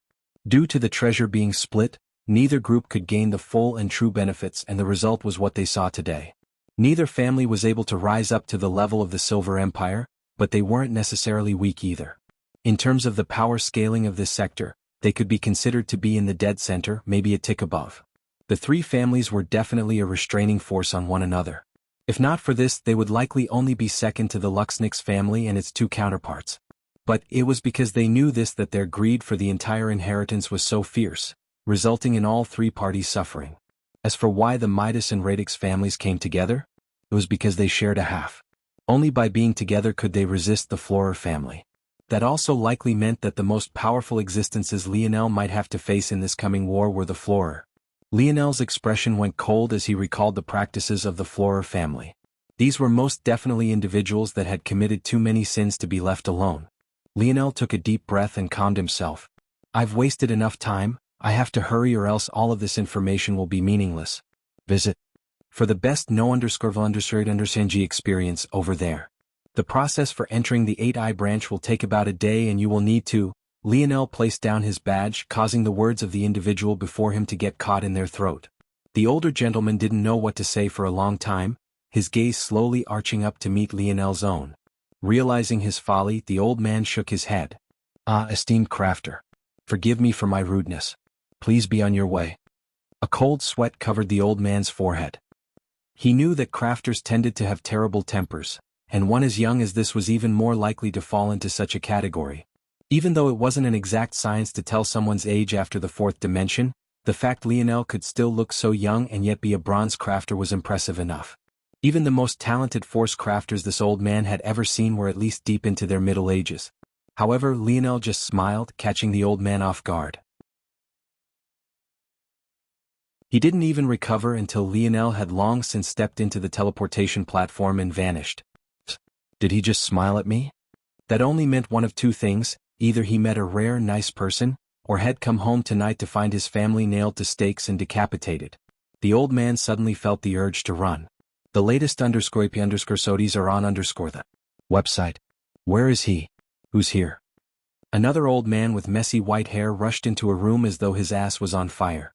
No, his ass really was on fire. Somehow, no one had stopped him on his way here to point out that the back of his robes were quickly burning. Iselin, you're on fire. The middle-aged woman who had a cold sweat on her forehead identical to the receptionist from earlier flew into a panic. It was only then that the old man realized that he was indeed on fire. In fact, another few inches and his undies would be out for the world to admire. Iselin waved a hand and the fire shot into his palm. What are you shouting about? Where's the 6th dimensional or? The middle-aged woman was speechless. Wasn't it you who shouted first? And weren't you still shouting now? The latest _IP_SODIs are on the website. Lionel chuckled at this scene but didn't seem to mind. He had thought of using the 6th dimensional or in his creations, but he felt that using it like this was actually far better. The 8i branch was the largest and most powerful of the Force Crafting Guild branches in the Milky Way, information Lionel had thankfully learned from the Radix. Their reserves of riches made the Golden Path branch look like beggars and their influence was far greater. They were almost like a mini main branch of this galaxy and actually had tier 8 and 9 bronze crafters. Of course, Lionel knew that this was actually a recent change. Not too long ago, the strongest crafters in the Milky Way were just tier 3 or 4 at best. But a slight shift began to occur as the main force crafting branch began to send over stronger experts bit by bit. Obviously, this was all for the sake of taking part in Earth's fold of reality. The waters of the Milky Way were far deeper than Lionel had ever known. It really put into perspective how naive he was thinking that he could take it over in a few years. This aside, this made the 8i branch perfect for Lionel to target. So long as they made such a transaction with him, they would be biased toward Lionel to an extreme. Not only would this give Lionel a large amount of funds, but it would make perfect use of the backdoor the Golden Path branch had paved for him. With Lionel befriending the 8-Eye branch with his ores and crafts, it would make it almost impossible for Shield Cross stars to continue to target him freely and would give him some added freedom. Lionel smiled and respectfully greeted Iselin. Visit. For the best no understanding experience, Elder Iselin, I was indeed lucky enough to stumble upon a small ore of 6th-dimensional metals. They're of little use to me now, so I wanted to sell them to your branch.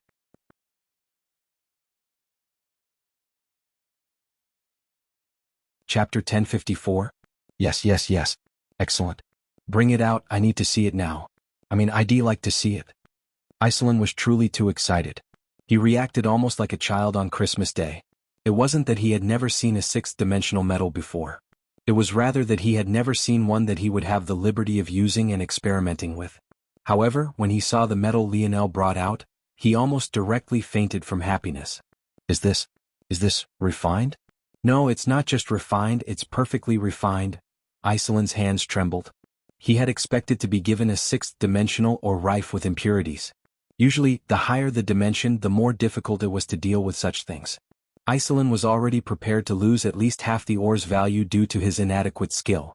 However, this ore was actually perfectly refined. The refinement of ores worked just like it did for forces, not in practice but at least in theory. That was to say that ores became more powerful the purer their refined result was. In addition, the purer the resulting metal, the more powerful the subsequent craft would be as well. Most only had a single refinement technique they poured their heart and soul into for all their lives. However, Lionel had dozens at his fingertips and he usually decided which to use depending on the metal he was working with. It could be said that this first step of crafting was among the absolute most important. Visit. For a better user experience, that said, it had to be remembered that this ore was already partially refined by Roxanne, though not perfectly. Lionel had only re-refined it after breaking it down into its individual parts and separating them out. Ultimately, Roxanne had had 10 kilograms of 6th-dimensional metals in his body, of which there was just one kind.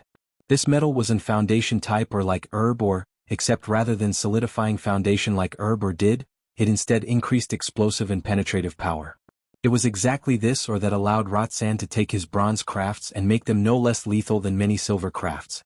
While it might sound odd that Roxanne only had a single type of this or it made perfect sense. After all, Roxanne was ultimately in the 5th dimension. Even if his knowledge extended into the limits of silver crafting, there was a limit to what his bronze force would accomplish since it was in the 5th dimension.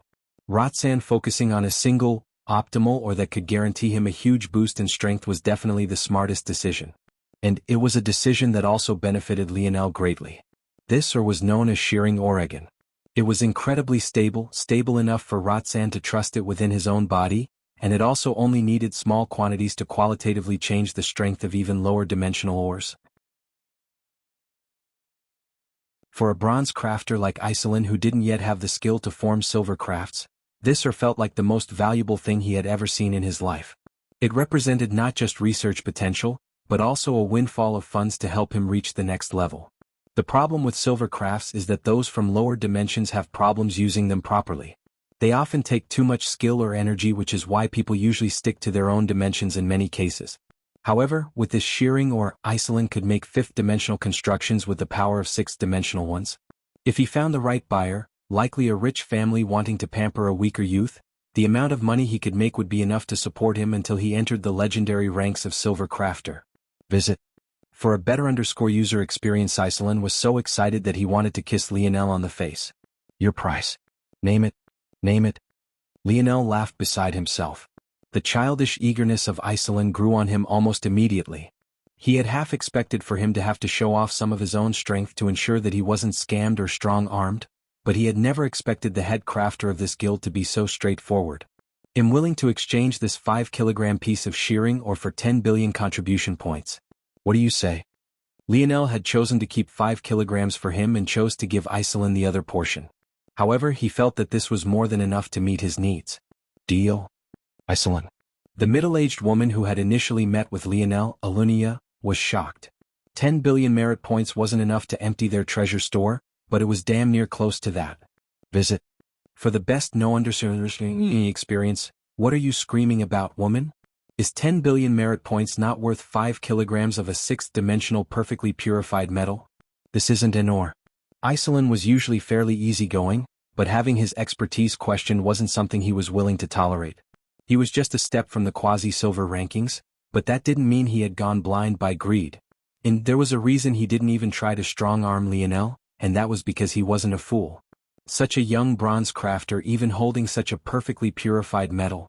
Wouldn't he be asking for death if he actually dared to slight such a young man? Even if he was beaten to death, he wouldn't believe that there wasn't an absolute expert backing Lionel. Plus, beyond that, the price was fair. Usually, no matter the proposed exchange rate, no one would ever trade in a sixth-dimensional metal for any number of fifth-dimensional ones. But Lionel's ask for merit points, knowing full well there weren't sixth-dimensional force metal or herbs here, was essentially doing exactly that. If anything, he was the one taking advantage of Lionel right now. It felt like a godsend was brought straight to his door. But Alunia wasn't trying to question the dollar amount. The problem was that this transaction would stall the work of the guild branch as a whole. And if that happened, it might offend some of their more powerful backers. After all, those individuals in the shadows were why they had come to this backwater galaxy to begin with. This might spell trouble. Visit. For a better user experience. At least 2 more chapters coming later today. I'll try for 3, but at least 2 for sure.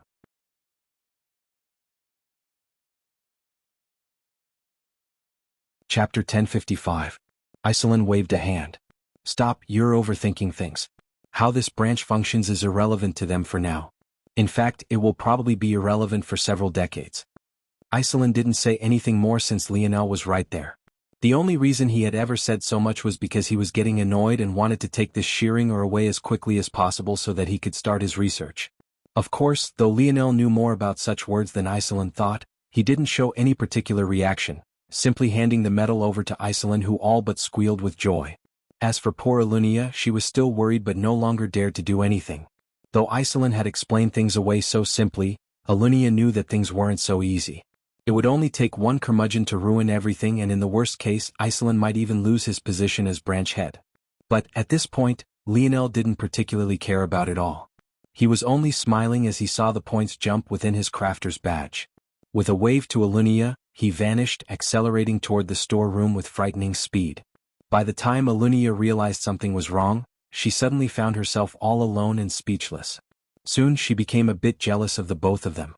The 8-Eye Branch's treasure store was far beyond what Lionel had seen in the Golden Path branch. The storehouse alone was at least 1 kilometer long and about 200 meters wide.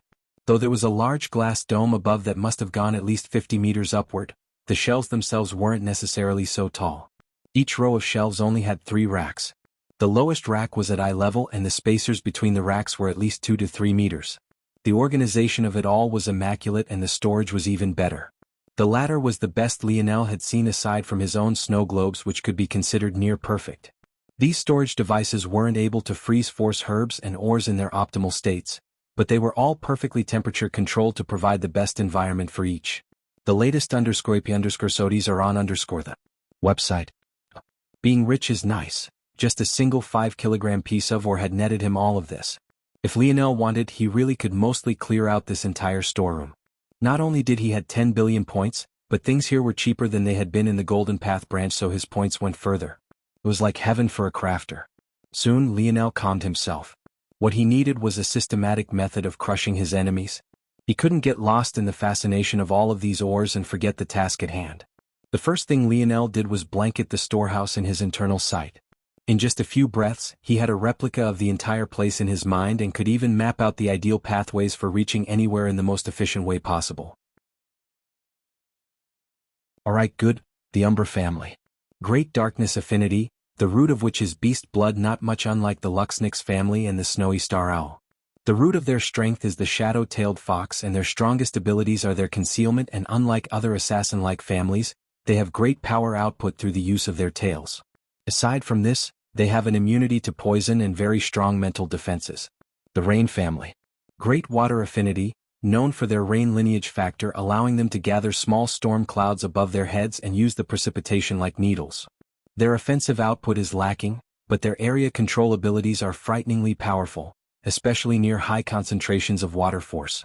The Florer family, Lionel's dreamscapes sparked and flashed, his mind spinning as he connected the ores around him to crafts he could make. Visit.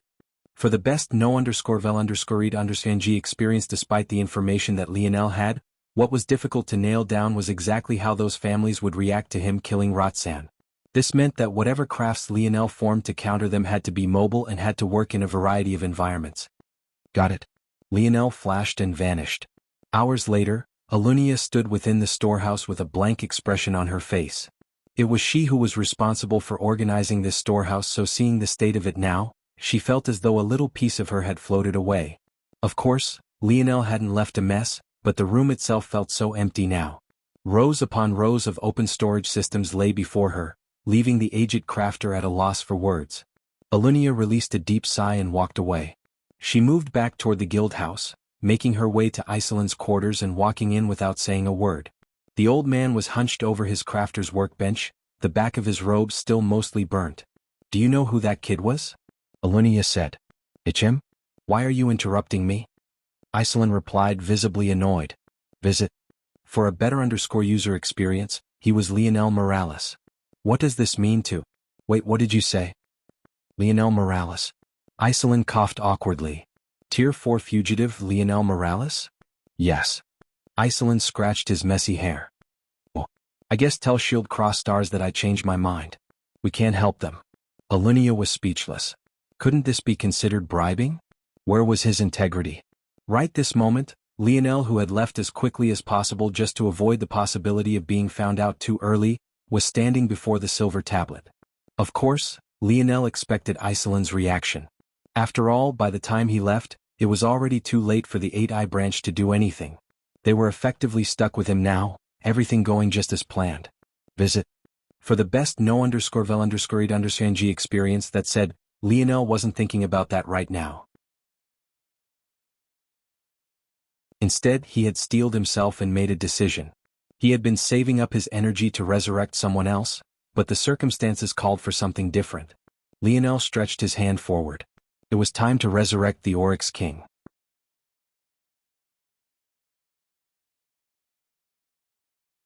Chapter 1056. The first thing that hit Lionel was the stench. It billowed into his nose and made his mind go blank.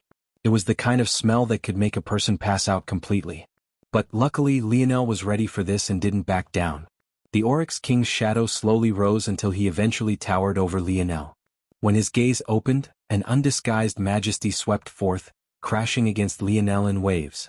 It was as though they were two polarized magnets set to the same path, repelling one another violently. If Lionel had been ready for the first wave to hit him, he had most definitely not been prepared for this second. However, even while being caught unprepared, Lionel's feet remained rooted to the ground. He felt something subconscious within him that made him feel like a step back now would mean a permanent step back for life. The Oryx King seemed to feel the same thing, as he too didn't take a step back. Compared to his son, his reaction was much less confused, maybe due to the fact that he immediately entered a state of fight or flight because of Lionel's appearance. A human? No, this boy. Right then, the Oryx King seemed to remember everything up until the very moment of his death. The pores of the Oryx King closed, causing the pervading stench to recede and disperse in the air. He was used to dealing with humans, so he was aware that his own smell was a bit much for them to handle. If he disliked the human, he wouldn't bother to show this empathy. But clearly he had a good impression of Lionel. His head tilted down, his gaze landing on the silver tablet. A touch of a complicated emotion colored his irises at that moment, a sigh leaving him. So it really was this thing. Visit. For a better user experience, Lionel's gaze narrowed. He suddenly remembered that during his time in the Valiant Zone, Elther had come to him to convince him to stop attacking the human kingdom, or else the Oryx would be forced to pincer him from the back. Back then, Lionel had realized that the Oryx kingdom obviously feared the humans for some hidden reason, and it wasn't until after he learned of the silver tablet's existence that he understood exactly why. You knew about the existence of this thing? What else do you know about it? Lionel asked. The Oryx King's gaze turned dim for a moment, as though he was trying to recall exactly how he knew about the silver tablet. But he realized that there were suddenly holes in his memories, almost as if he hadn't experienced these things personally, but rather that someone had told him he experienced it. Lionel had expected something like this. After all, in a variant zone, the location was the future, but it wasn't a future that was set in stone. Rather, it was a glimpse into the future that allowed those of the path a chance to grasp an opportunity. So, the question was, if you entered a variant zone and are transported into the future, would the people you meet there have experienced time equivalent to the amount you had traveled for? It seemed like from the Oryx King's reaction that the answer was no. Maybe the people in the zone had been in limbo and had their memories given to them. This was a thought Lionel had had for a long time, but he found it difficult to accept. Wasn't this a person right in front of him, living and breathing just like he was? How could their existence feel so flimsy at the same time then? How could life be so casually created? Entry into the Valiant Zone wasn't the first time Lionel had had such a thought. In fact, it all started with the Camelot Zone and how they too entered reality. It was all too difficult to accept. The latest _sodies are on the website. For someone who liked to understand exactly how everything worked, it was too much for Lionel to handle, so, like most things he couldn't handle, he ignored it. Right now, he couldn't afford to have an existential crisis. The Oryx King shook his head again. All I know about this tablet is that it is a taboo. A great taboo. It shouldn't exist, and I would advise that you use it as sparingly as possible. Though the Oryx King said this, he felt that it would be better if Lionel didn't use it at all. However, he knew that with such temptation before him, it would be impossible to have him agree with this. Lionel remained silent for a long while before he sighed. It was impossible for him to not use this tablet. It was too important to his future thoughts and plans. He couldn't be a passive observer anymore. Oryx King, I need your help. Lionel explained things as clearly as possible, not leaving out any details. So you need me to take control of the Oryx, but haven't you forgotten something very important?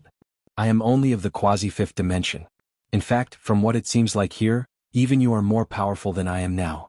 Ruling without sufficient strength isn't ruling at all, it is being a figurehead. The Oryx King gazed toward Lionel deeply. It was clear that he believed that this was exactly what Lionel wanted him to be. Visit. For a better user experience, I will help you enter the fifth dimension. Lionel said. In addition, you are an Oryx who has completed your hyper-evolution, so your talent is greater than theirs. This breakthrough will make you far stronger than anyone they have currently. Also, I hope that you and Elther will choose to follow me, but I'm aware that it isn't something I can strong-arm you into doing. Instead, I hope that in exchange for this favor, that you will help me until this war ends. After that, you can make a decision. Follow UHM? The Oryx King looked toward the tablet blankly. Within human domains, species like his were at a disadvantage. It was impossible to grow without the backing of a human, but it was also impossible, normally, to find a human that wouldn't treat them like cattle to be reared and used. As for the kind of person Lionel was, the Oryx King didn't know. He had a good impression, but a good impression wasn't enough for a king to make a decision. At the same time, though, he was also keenly aware that whether the rest of the Oryx Kingdom was resurrected or not lay in Lionel's palms. Why would Lionel continue to spend resources resurrecting people who had no intention of following him? Even if he had a kind heart, he would probably go through all of the humans first, and who knew how long it would take to get to them? All right. I will help you with this war. As for what happens afterward, time will tell. The Oryx King slammed a fist into his chest, causing his ribcage to reverberate like a drum. The latest _sodies are on the website. Hours later, Lionel was streaking through the skies once more, this time headed back toward Earth X1 at full tilt. Since those families wanted to play, he would play. By the end of today, head clear Earth X1 of all foreign existences.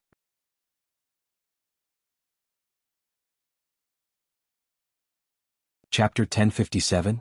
Lionel slowly walked through a thick forest, his bare feet sinking into the nutrient-rich soil and making him feel as though he had truly become one with the earth around. Something about the wonderful smells and fragrances in the air made him feel particularly at peace, as though nothing in this world could stop him. Halt. The sudden voice was like a clap that should have stunned Lionel out of his odd state. And yet, Lionel himself didn't seem to notice it at all. His chest rose and fell with a steady cadence, his eyes half closed and his blood gliding through his veins with a silent smoothness. In that moment, an arrow shot for Lionel. The voice that had spoken earlier was one of the many scouting units on the periphery of this base. Normally, this individual would have shot first and asked questions later, but the appearance of a boy wearing sweatpants in the middle of the forest caught him completely off guard. No matter how he looked at it, Lionel didn't seem like an enemy. Realizing this mistake, though, the scout no longer hesitated. This reaction was far too weird. Even if Lionel was a normal boy, they had most definitely not sent any normal people here to attack Earth, so it was clear and obvious that no matter what, he wasn't one of theirs. In that case he would attack first. But the result was completely out of his expectations. Lionel, who had been leisurely walking at a pace that hadn't deviated for even a moment, came to a sudden stop. If things continued like this, the arrow would miss him entirely. The latest _sodes are on the website. The scout was taken off guard. But he quickly recovered. He realized that his intuition was correct. Lionel couldn't possibly be a normal individual. A deep sneer took hold of his features as his finger curled upward. There was a reason he was chosen to be a scout. Not only was his internal sight powerful, but his ability was quite helpful for his marksmanship. The arrow suddenly curled upward. It couldn't change path enough to pierce Lionel's chest, but it could definitely tear a hole through his kneecap. By that point, the end of the battle would already be in sight. The scout expected to see Lionel's calm expression finally break and for there to at least be some panic or sudden movement in those final moments. But reality was completely outside of his expectations. Not only did Lionel show no fear, he didn't move a single inch. Clang. The arrow tore through Lionel's sweatpants and seemed to have pierced him. But, not even a split second later, the sound of metal clanging against metal resounded through the forest. Lionel took a step forward, his body flickering with dense bronze runes.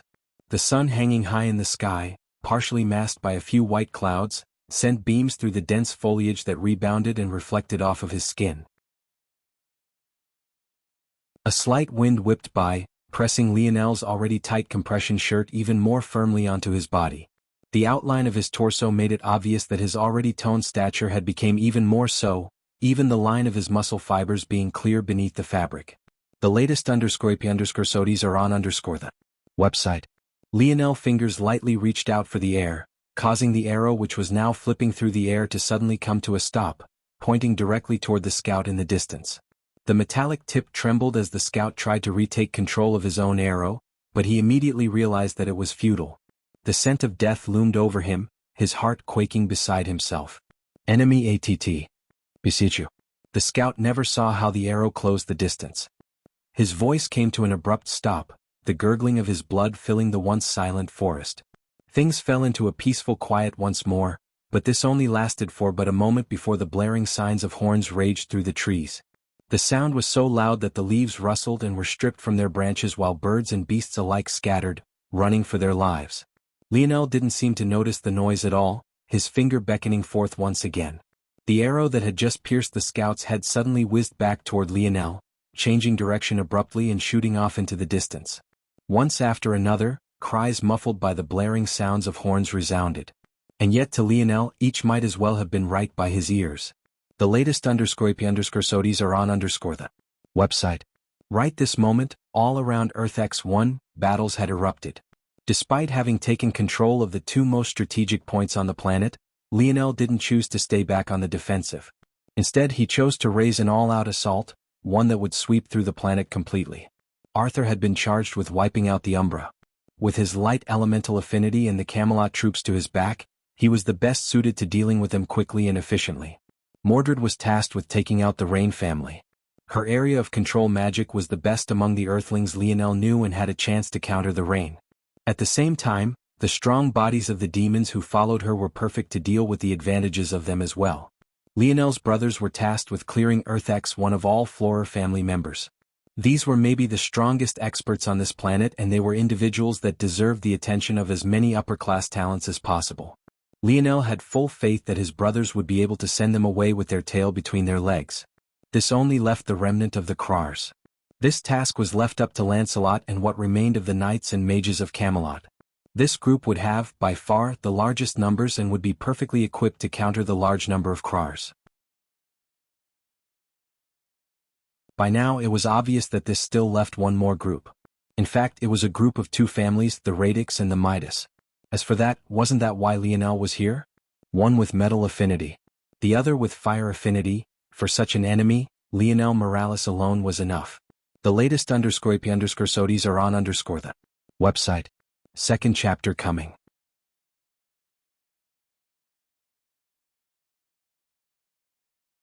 Chapter 1058. Bang.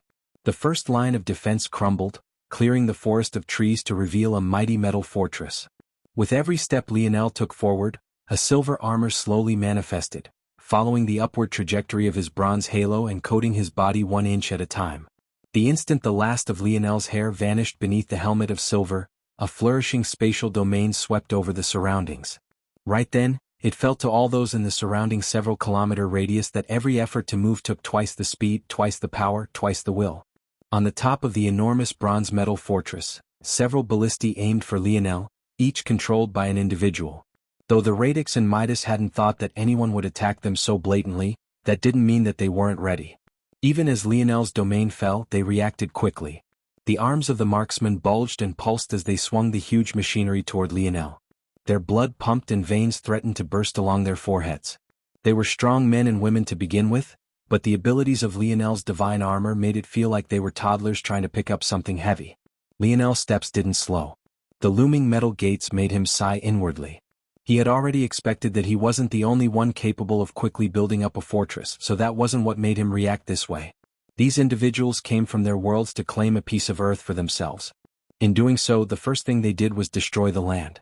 The latest _IP_SODIs are on the website. Lionel could tell at a single glance what had happened. They had dug out the soil for more than 100 meters, destroying nutrients that had taken thousands of years to build up. They filled that hole with all sorts of metals and stone to build the foundation of their behemoth-like fortress. They shredded the trees, chased away the animals, and completely upturned the balance of the nature. There wasn't a single ounce of respect. Bang! Lionel vanished. In that time, tens of ballistae sent violent beams of energy, drawing a line through the land where Lionel had just been. The massive arrowheads dug deep into the rich soil, causing an eruption of it to be thrust into the air, all while uprooting several trees. It seemed at first glance that Lionel had already been hit. The timing was simply too perfect. By the time the marksman realized that the weight of Lionel's domain hadn't vanished yet, it was already too late.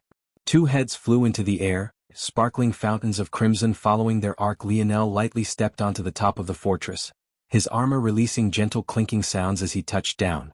Space Elemental Master. Visit. For a better user experience, the shout rocked the fortress.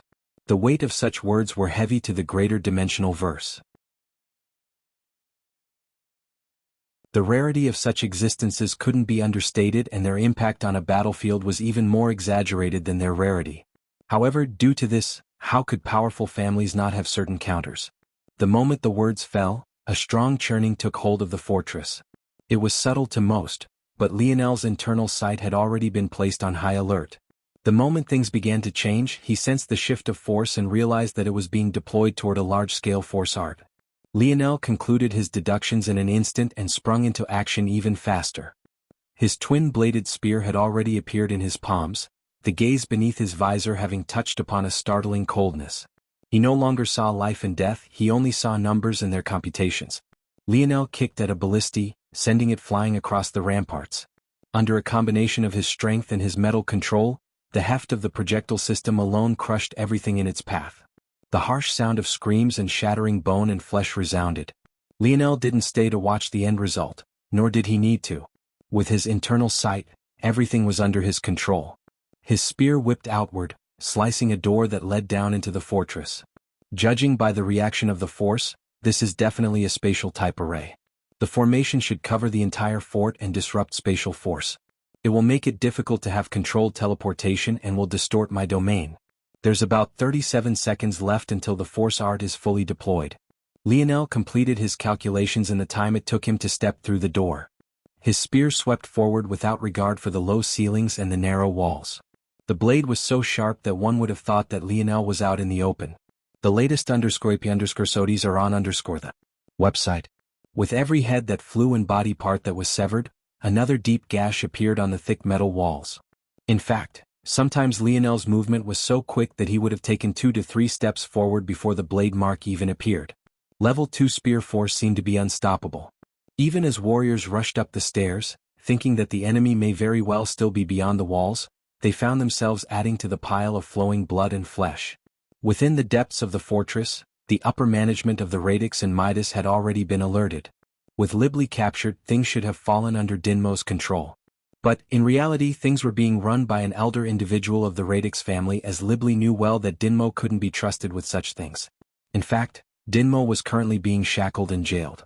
When he learned that Libli was captured, he had wanted to rush out as fast as possible to get her back. But he ended up being held back by others who said that would be a foolish choice. Dinmo didn't even like Libli very much, but he still became furious. Just yesterday he lost his temper completely as he was tired of waiting, but that also just so happened to be the day the Radix and Midas had sent someone to inform them about the plans for the coming weeks. As for who that person was, Lionel would recognize him very well. After all, just 3 days ago, Lionel had almost killed him within a teleportation formation. Sir Daikon. The fortress. The latest _IP_SODIs are on the website. Daikon held up a hand, his gaze filled with bloody murder. I know. Hurry up and release Dinmo. He'll finally have someone to vent on.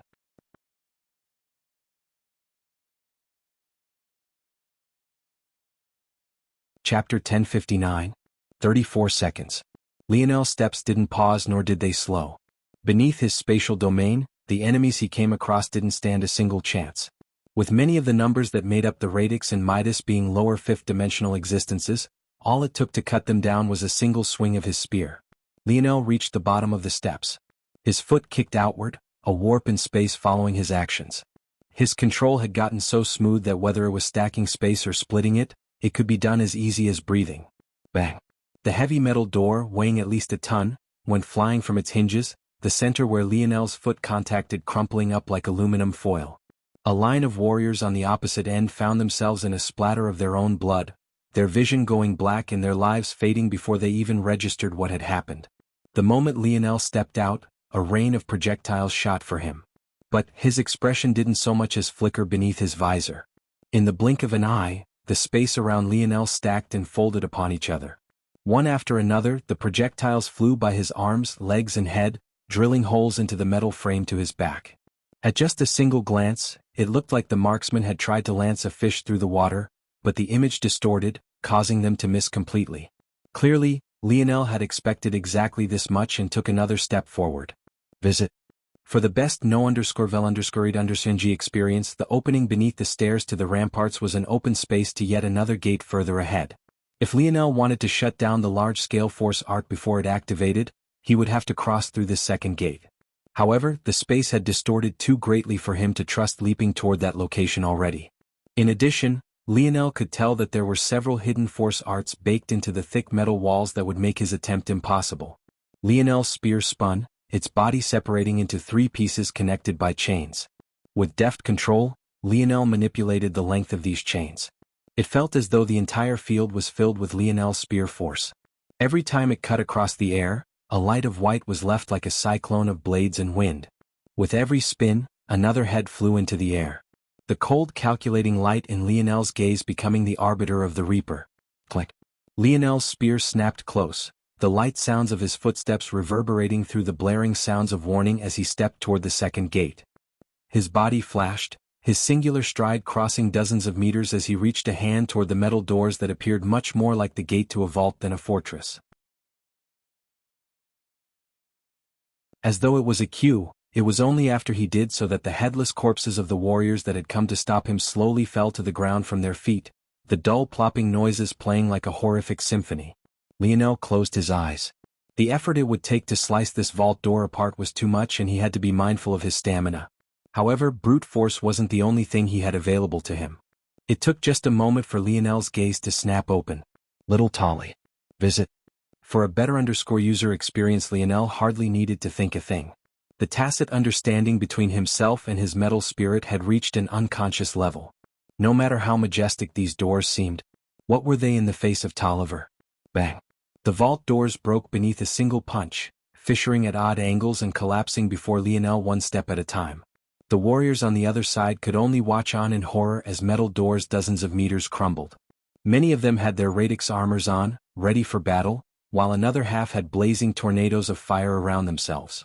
They had all been prepared to whittle Lionel down and in the case he made it so far, take him down. But the ultimate result was completely out of their expectations. It hadn't even been 10 seconds since the warning blares begun, but he was already here. The glistening light of Lionel's silver armor sparkled beneath the falling shards of metal. Even amidst all the destruction, he remained the center of attention. As the last of the vault doors collapsed, Lionel took another step forward, the might of his spatial domain suddenly becoming exceedingly heavy. If they had experienced a light pressure before, they were now feeling the full brunt, even to the point they found it difficult even to lift up their arms. Four Seasons Realm. A violent pillar of universal force shot down from the skies, crashing down to Lionel in waves. It spun about, fusing with Lionel's king's might and causing the warriors before him to tremble in fear. Summer. Radiant Core. Visit. For the best no understanding, he experienced a delicate orb of silver red appeared above Lionel. The oppressive heat shrouded the large opening, causing even the metallic walls to begin to slowly melt. Fall. A slow death. In the surroundings, gently falling fall leaves formed, dancing about in the wind. They seemed to be formed of delicately sculpted flames, and yet they looked so real and tangible at the same time.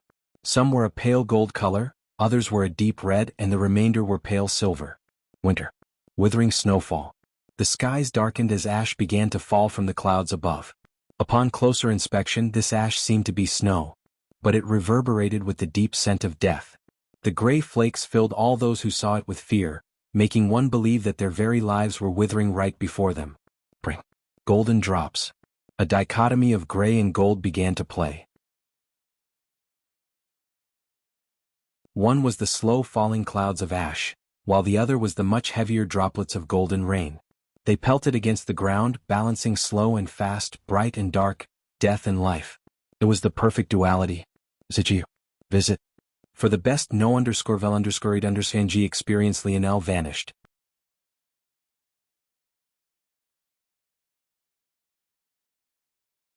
Chapter 1060. The warriors immediately understood what they were seeing. There were a few of them who had mastered one or two facets of the Four Seasons realm. But a complete cycle was something rarely seen. It was enough to make them stunned for just a moment. It had to be remembered that just because many people of Earth had grasped the full cycle, including Old Man Hutch, Arnold and Noah, to others, even in sixth-dimensional worlds, they may very well go their entire lives without meeting even one such person. However, that was all it was, rare. It wasn't enough for them to feel fear, or at least it shouldn't be. The Four Seasons realm was good for helping someone of the fourth dimension to cross the barrier and challenge those of the fifth. But, after stepping into the fifth dimension, it should have become less useful than true fifth-dimensional force. So, why the hell was it that this Four Seasons realm seemed to be so powerful? Before they could even get their answer, Lionel had appeared before the first Radix family member. He was a man of Tier 6 and an individual greatly confident in his strength. If not for this, he wouldn't dare to stand at the vanguard and hold his ground. He reacted quickly to Lionel's arrival, swinging a chainsaw arm down toward Lionel. Though his confidence had waned somewhat, it wasn't enough to erase decades of training. There was simply no way that he would freeze up in such a critical situation. Unfortunately, Lionel's radiant core appeared before the swinging chainsaw. A strong repulsion force suddenly formed, powerful electromagnetic forces bombarding against the assault until it found itself completely unable to move forward. At the same time, the heat was so overwhelming that the warrior felt as though his own mech suit had become an oven, his components melting all around him. The latest _IP_SODIs are on _the website. He was stunned into silence. Oh, how could it be so hot? These were the last thoughts he had before Lionel's spear ran through the back of his head. Before he had even fallen, Lionel had shot away, a path of gold appearing beneath his feet. Everywhere Lionel appeared, his radiant core would lead his vanguard. Its ability seemed to practically be untouchable. Its repulsion forces were exceedingly strong, the heat it gave off was even stronger, but its hidden danger was even more devastating than any of this. It wasn't just fire force, it seemed to carry the effects of radiation. When it wasn't touching you, its existence was oppressive enough. However, the moment it did touch you, it felt like you would crumble long before you even began to melt. This was the power of radiant fire force. It was as though Lionel had the power of a nuke at the beck and call of his blade. One could only imagine what would happen if he ever allowed it to explode. The roars of the Midas family members billowed forth. The massacre of the Radix was so completely one-sided that they realized it was impossible to stay idle any longer, and many charged forth completely disregarding the consequences. However, Lionel's movements didn't slow in the slightest. The latest _IP_SODIs are on _the website. Everywhere he appeared, he effectively cut off the charge of the Midas. It was clear that they hadn't been able to get into proper formation before Lionel appeared, or else they wouldn't have been so helpless. The radix fell one after another, Lionel's clever footsteps using their half-collapsed corpses like shields as he shot through the battlefield. At that moment, a Tier 7 existence of the Midas furiously roared. It was clear that the radix relied too much on their suits of armor to fight Lionel. The combination of Lionel's fire affinity and variant earth affinity was too much for them to handle. If they wanted to even out this battle again, they would have to be far cruder. Without regard for his comrades, the Midas warrior burst through, knocking several members of the radix completely out of the way. He made a straight line for Lionel, his body billowing with flames and sulfur. There was something decidedly murderous about his eyes, and there was an explosiveness beneath his muscles that caused the layered space around Lionel to crack and crumble. But it was exactly then that the most horrible sight the Midas and radix had seen since this war began occurred. A light breeze passed by, causing a gentle fall of ash to press against the cyclone of flames around the warrior's body. It seemed for a moment that he would just be able to shrug them off, but the reality was completely out of his expectation. Just the delicate petals of ash seemed to suffocate the flames like a blanket. By the warrior's third step, his skin of fire had vanished, leaving him completely exposed and allowing his face of shock to be clear for the world to see. The latest _IP_SODIES are on the website. However, before he could react to just what had happened, a droplet of gold fell onto his skin. The warrior was shocked by the heaviness, but other than this, there wasn't anything special about it. His body was far too powerful to worry about such a small, meaningless attack. Even though it left holes in the metal, he was far sturdier than that. But then a second fell. Then a third. Then a fourth. Very quickly, it became obvious that the golden droplets weren't harming him, but were rather spreading along his skin. The man was slowly becoming a golden sculpture, and his movements became more languid and labored. His every step became heavy and his knees buckled beneath his weight. His jaw popped with veins as he stretched for Lionel, but it was all meaningless as the last droplet fell, covering his face completely. At that moment, the fluttering fall leaves fell upon the man's body. Soon, he became like a collage of tree leaves, covered by an assortment of pale colors. Others rushed to try to save the man, but reality was cruel. The moment a second Midas touched him, the man crumbled, his body falling into a pile of ash. Visit. For a better user experience, the beautiful fall leaves fluttered away, painting a gorgeous scenery. No one could ever guess the horror hidden within them just from this image alone.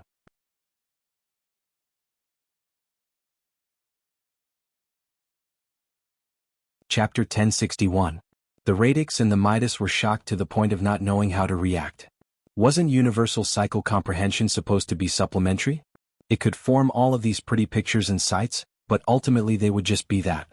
The true lethality of it all should have been hidden within the fists, weapon or element of the person using it. However, completely out of their expectations, Lionel's Four Seasons realm actually had attacking potential all of its own. The worst part was that Lionel had made them think that it was completely harmless by making it so that none of them were attacked previously, all so that he could completely catch them off guard when it was far too late. The worst about this was that aside from some loss of focus, none of the strength of these abilities rested on Lionel's shoulder. Because they were manifested by universal force, Lionel's stamina was practically untouched. With the strength of his mind, how could he not sustain the images and artistic conceptions of a realm that even fourth-dimensional existences were capable of using? And now that the cat was out of the bag, he had no need to hold back any longer. Bang! It felt as though the skies had opened up. The snowfall of ash, the rain of gold, the fluttering of leaves, it all came together to paint a gorgeous but deathly picture. In the center of it all, Lionel became like a reaper, the lantern of which was none other than his radiant core. Everywhere it went, it repelled attacks, burnt the ground to a crisp, and unleashed waves of violent radiation that made one's skin curdle and boil. The latest _IP_SODIES are on the website. The results were absolutely horrific. The synergy between Lionel's spatial domain and his Four Seasons realm turned the Radix Midas fortress into a disaster world of its own. Withering snowfall made it almost impossible for anyone other than Lionel himself to gather and use force. Golden drops turned poor, unsuspecting, otherwise valiant warriors into gold statues that froze the horror on their faces. And finally, a slow death whistled by their ears, crumbling what remained of them to ash and leaving absolutely nothing for them to be remembered by. 7 seconds. Lionel's body was like a fluttering wind, calculating every angle of the battlefield, every line of sight and every powerful strike. It looked to an outside observer like he was battling hundreds of warriors all alone, but the cleverness of his steps made it so that only at most 4 at a time could even dream of aiming for him. At the same time, the various stacking effects of his area control skills made it almost impossible for these 4 to gain any sort of support. Lionel's toes lightly tapped against the ground, the halo above his head vibrating slightly as he vanished. When he reappeared again, he stood in an inconspicuous location, the winds around him growing violent to the point they could be seen with the naked eye. Lionel rose his spear in the air, surges of force brightening around him. Tangible spear force that somehow appeared to be both real and unreal manifested, tornadoing around Lionel like numerous blade arms. Right at that moment, the reinforcements surged into the loading region. The latest _sodes are on the website. The truth about this location was that it was where the Radix and Midas brought in all their supplies. It was a region designed for heavy machinery to be moved around constantly as the fort was reinforced and strengthened. It was clear that this place wasn't quite designed for battle, but it wasn't vulnerable to it either. Though enemies were never meant to make it past the second gate, that didn't mean they weren't ready for the worst-case scenario. This was exactly why the design of the Radix was so clever. In this sort of large region, littered with heavy machinery to the sides and with walls blanketed with thick silvery metals, one would never expect to find the core of this fort's formations here either. The others had likely believed that Lionel would rush off to the core of the base, hurrying toward their decoy. They didn't believe that anyone could deduce the true location of the formation even with time, let alone in the less than minute it had been since Lionel entered this place. Unfortunately, reality was cruel. Daikon, who had just followed Dinmo in to watch as they forced Lionel toward a slow and agonizing death, suddenly froze. Stop him. It was far too late for that. Bang. The latest _sodes are on the website. Lionel's radiant core crashed toward the thick metal ground first. It hovered between the metal and Lionel's spear, violent swirls of spear force suddenly beginning to spin around it faster and faster. It seemed on the surface that the most powerful ability of Lionel's radiant core was its radiation. But Lionel was of a vastly different opinion. When one thought of a planet, what was its most powerful force? Lionel didn't feel comfortable taking little Tali out in such a large-scale battle. He had already almost gotten his partner hurt being too reckless back on planet Solara, and he had no intention of making the same mistake again. So, he would just have to show these people his most powerful attack in this state. The radiant core took hold of Lionel's force, bending it into a violent orbit. It all happened in the blink of an eye. In one moment Lionel had pierced downward. In the next, a vortex of force tore through the ground like a diamond drill bit, ripping the thick metal apart as though it was nothing more than thin sheets of paper. Lionel had hardly dug a meter deep before the radiation of the radiant core took hold, vaporizing the force art hidden below and causing the accumulating force to disperse. With a light breath, Lionel retracted his spear, his back straight and a deep hole of black before him.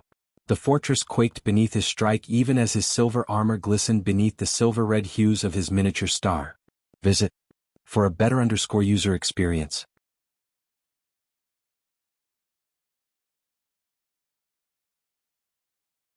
Chapter 1062. For a moment, Lionel's slow and deliberate breaths became the only sound in the loading lobby. That attack just now was simply too shocking.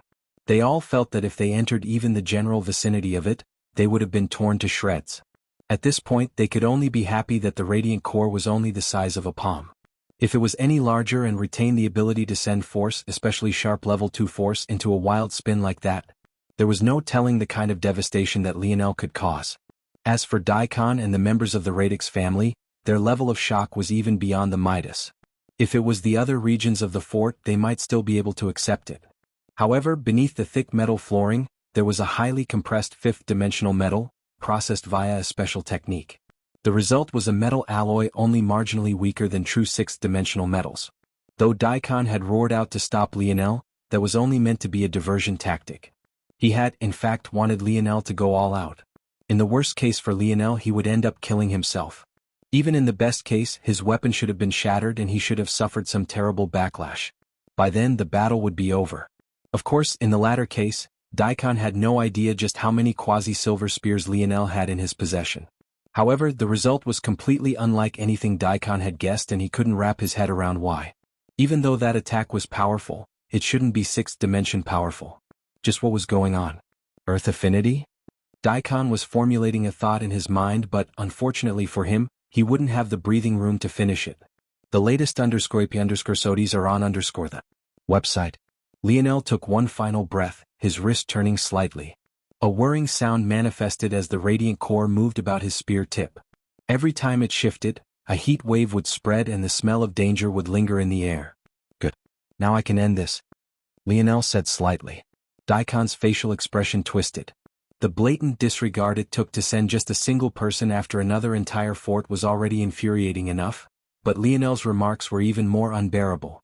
Before Daikon could do anything though, Dinmo shot forward like a raging T-Rex. The clanging chains around his wrists and ankles had still yet to be removed. In fact, his feet were followed by bounding steel balls the size of his head, leaving deep craters in the metal ground as he rushed forward. In the blink of an eye, Dinmo had closed the distance and kicked out toward Lionel. The wind shattered and whistled beneath his might, the ball of steel following the arc of his kick. It was clear that he was completely enraged and recognized Lionel. While others were analyzing the situation, he didn't care to. Lionel watched on indifferently, his hand slowly reaching out. Valiant Seal. Visit. For the best no_undershinji experience, 4 sturdy pillars of metal rose out from the ground. In fact, the root of these pillars were the very same near 6th-dimensional metals Daikon had been so confident in. From the moment Lionel had drilled through it, he had already begun to take control. By the time Dinmo attacked, he had already been circulating the force art for Valiant Seal for several seconds already. And by the time the attack landed, bang. I see. Lionel observed without a word as Dinmo's attack sent a few ripples through the sheet of dense spatial force. He seemed to have realized something at that moment. This was indeed a Space-Earth dual elemental force art. Lionel had leaned in far too much on the spatial element as it was the most prominent feature of the technique, but the truth was that both elements were equally important. Only then could the artistic conception be the most powerful. Until now, mostly due to circumstance, Lionel was always conjuring his Valiant Seal in the air, and sometimes he wouldn't even use the earth element at all. It was only this moment when Lionel finally properly infused the pillars into the ground as they were meant to be used that he realized just how powerful this technique could truly be. In fact, even the stamina drain was far less. Lionel hadn't cast Valiant Seal until just now, despite how useful it was in large-scale battles, because he was worried about the fluctuations in space caused by the fort's force art. But now he realized that his Valiant Seal was the perfect counter to it right from the very beginning. Visit.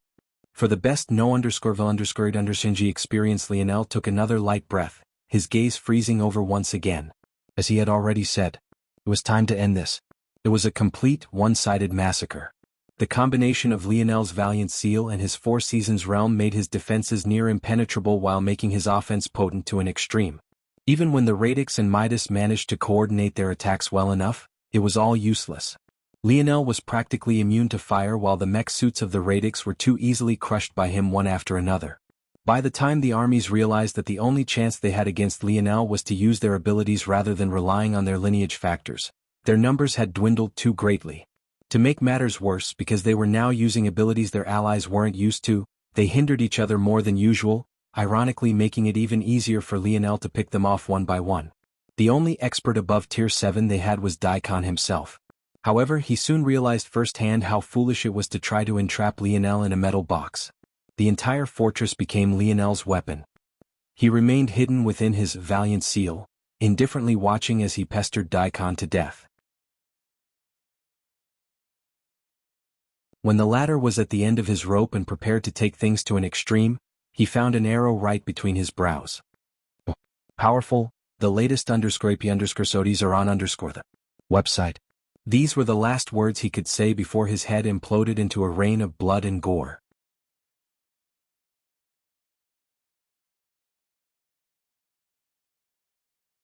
Chapter 1063. Lionel took deep breaths, sweat falling down his brow. All around him, corpses lay, blood flowing along the reflective surface of the now distorted metal fort. Lionel could have never done such an outrageous thing if not for the golden-scaled koi fish. Even if his strength was enough, his stamina wouldn't be. Plus, with his 3 vital stars, his Bodhi's innate fortitude was beyond anything his enemies could have ever imagined. With a single more deep breath, Lionel's breathing slowed, steam slowly billowing out from the layers of his armor.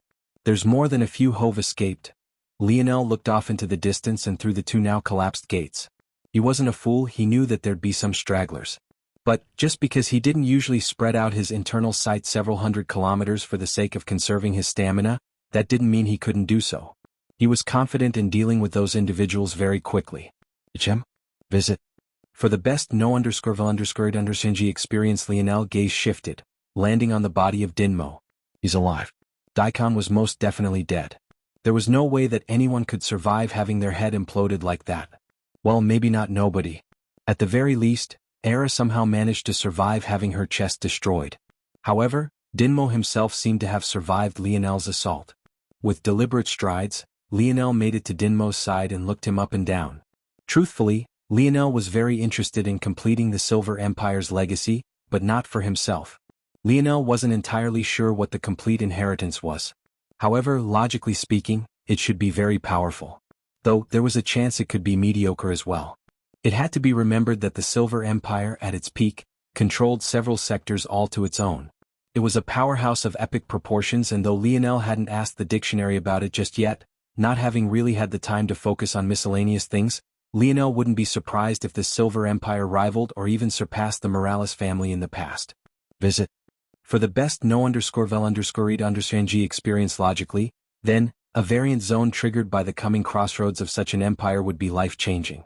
After all, variant zones were depictions of a possible future and appeared when an empire or world had to make a decision that would decide its future life and death. Functionally, variant zones were the safest zones to enter. After all, they had to facilitate the hope of their generations. Why would it be made purposely difficult? So what was the problem then? Well, the main issue is the fact that the zone landed in the hands of the Flora, Radix and Midas families to begin with. A variant zone's ease extended to the ability for its people to find it as well. It could be said that if Aina's luck wasn't extremely good, she as an outsider would have never had a chance at the Zone of Terrain's people. This made it obvious that the zone manipulation of the Silver Empire had led to all sorts of odd downstream effects. In that case, who was to say that the zone's rewards were as powerful as they should be?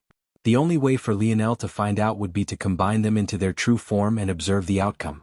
If, at the same time, Lionel could get the helpers he would need for the Morales family's air wars, then that would be a major plus.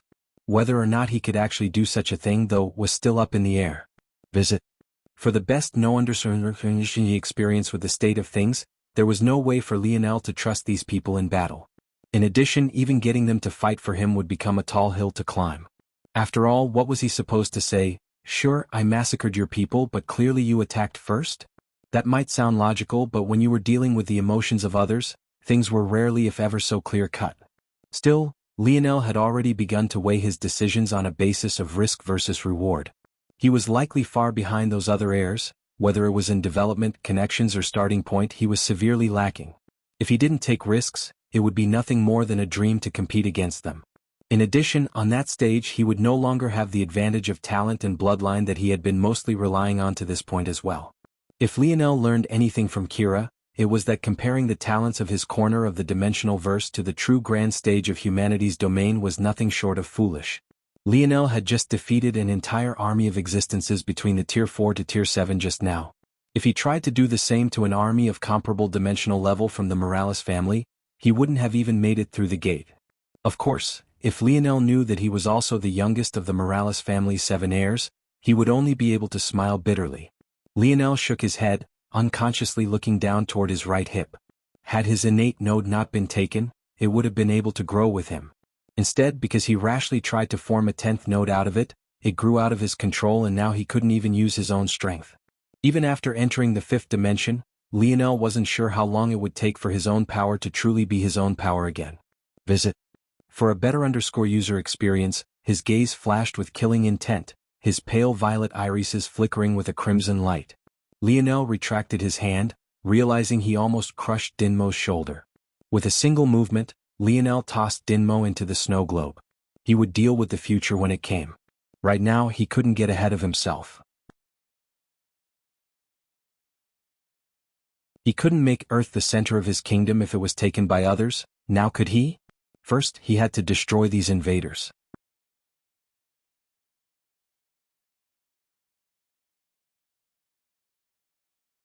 Chapter 1064.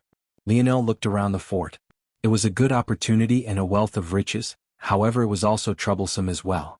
With how large and thick the walls of this place were, it would take even little Tali a few hours to work through all of it. No, I can't leave things like this, what would be the point? Wouldn't it be too foolish if he cleared this place of all its defenders, only to leave it and find more Radix and Midas had moved in? By then, it would be like he hadn't done anything. Lionel didn't have time to deploy a planetary force art like planet Solara had. As such, it was too easy to move in and out of the planet's range. If Lionel left things here like this, the results were too obvious. Little Tali'll be back. Lionel tossed little Tali at the massive fort and vanished. He still had a few Radix and Midas to hunt down. By the time Lionel came back, the fort was razed to the ground, leaving nothing but a deep square down to the bedrock of the planet. Within this deep pit, large, perfectly spherical piles of metals lay. Just from these piles alone, there was over 500,000 kilograms of herb Oregon visit. For the best no_vil_underscored_g experience, Lionel was speechless. Every single last ounce was fifth dimensional. Was this the wealth of a sixth-dimensional world? This wasn't even meant to be their main fort. They originally wanted to claim on of the lake crossings. Just what kind of behemoth would they have built over there? At this moment, Lionel could only feel inadequate. My bounty was only 10,000 kilograms? Am I just a petty criminal? What the hell is this? Compared to the piles of herb ore, the rest was practically worthless to Lionel. It suddenly forced him to realize that he was much too poor. If a mid-level sixth-dimensional world was this wealthy, what about peak sixth-dimensional ones? Seventh-dimensional ones? Peak seventh-dimensional ones like the Morales family? Lionel was truly speechless. He had been controlling little Tali from afar with his internal sight, but he didn't truly register just how much there was until right this very moment. And despite all of that, Lionel felt that it was completely useless. He could probably buy a whole planet with this amount of money in the Milky Way, but what was the point? It took this moment for Lionel to realize just how small his scope on things was. Visit. For a better _user experience, he was scratching and clawing for wealth in this tiny little corner of the universe while there were real whales out there laughing at his efforts. Even his own grandfather was probably laughing at him. He didn't even have to lift a finger to make thousands of times what Lionel had to lay his life on the line to get. Why did he waste his time going for these small fry then? He was worrying about the wrong things.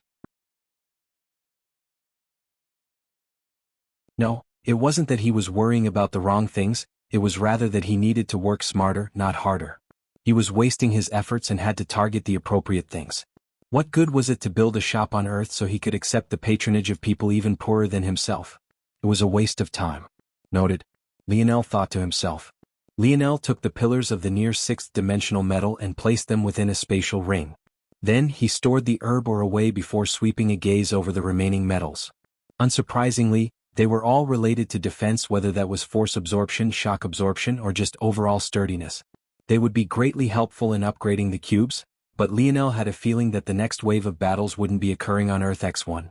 Lionel sent his senses toward the silver tablet. He didn't want to do this, but he knew that he would have to. His current strength wasn't enough, and if he wanted to use his trump cards, he had no choice. Before, he hadn't had enough resources to do it.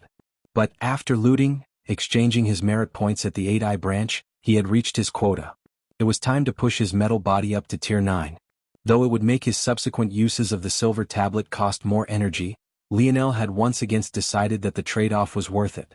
The latest _IP_SODIs are on the website. Not only this, but he would also have to use the silver tablet for one more thing. Once that was complete, the rest would be left up to fate. Not that Lionel had any intention of relying on such an enigmatic thing. Little koi fish, it's time to work. The battles across Earth X1 began to end one after another. The shock of Earth's sudden and aggressive counterattack left the invaders stunned.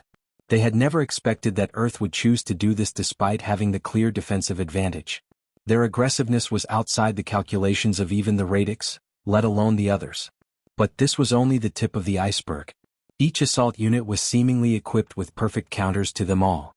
The Umbra suddenly found that it was difficult to call upon dark elemental force.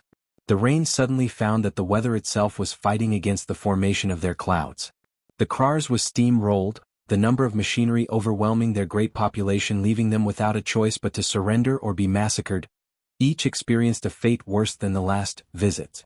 For a better _user experience, reports of what was happening on Earth X1 returned to the approaching fleet of invaders as they cut across the stars. But, It only served to accentuate the counterattack of those on Earth X2 as well, those invaders experiencing a story that was all too familiar. Fury bubbled forth as the fleet traveled through the depths of space, hearing the cries of their fellow clansmen ringing in their ears. Their blood boiled. They wanted nothing more than to see Earth dyed crimson.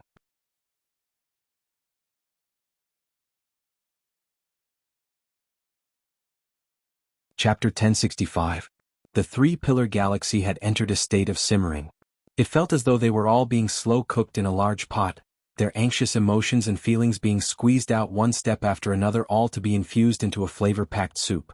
The odd turn of events had resulted in a situation where the volatile undercurrents of the orbiting three planets had been calmed considerably. From one moment, it seemed like two powerhouses would erupt into a state of war.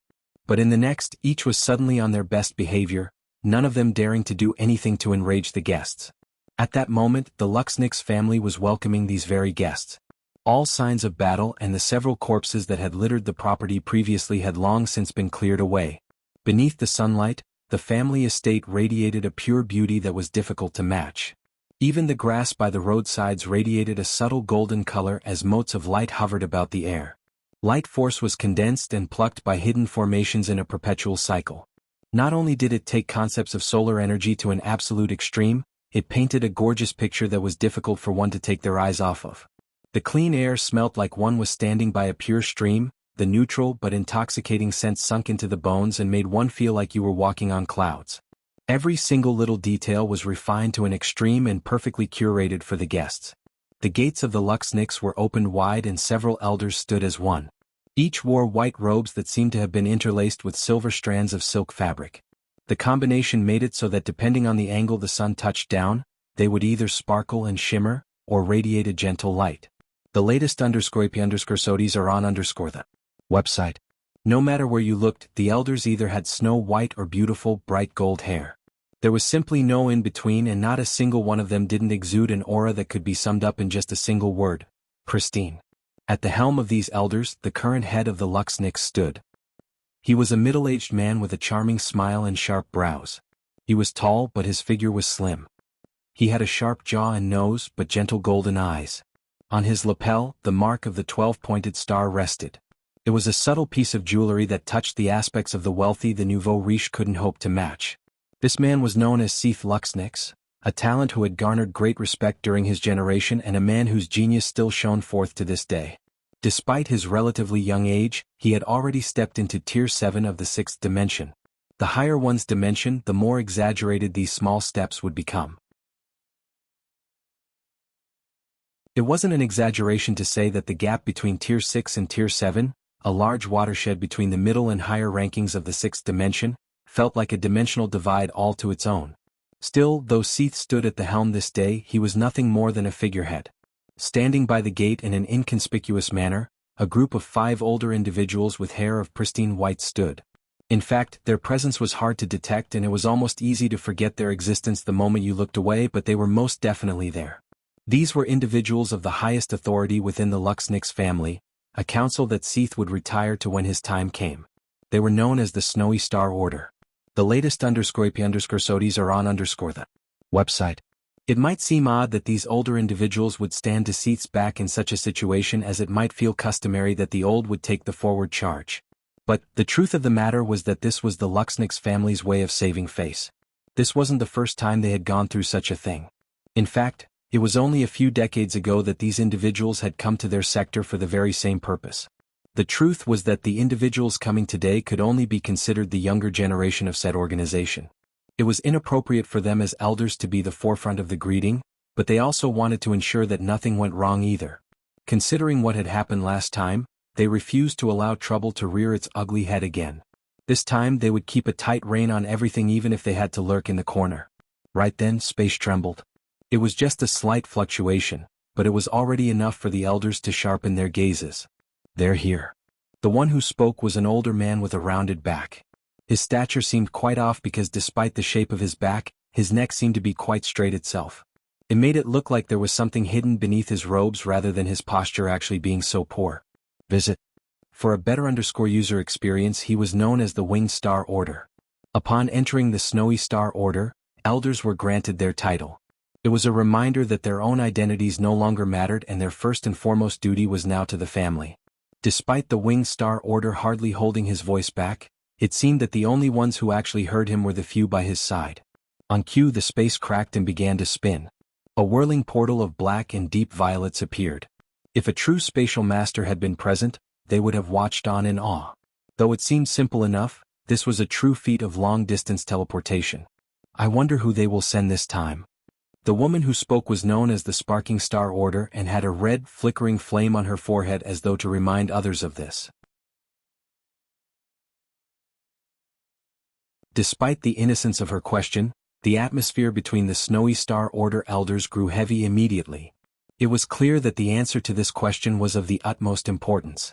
Maybe the answer would be the most important thing to happen to the Luxniks since the last time this organization appeared. More chapters coming. I'm late, so I thought I'd at least upload them as I finish them so that you guys have something to read. Visit for a better user experience.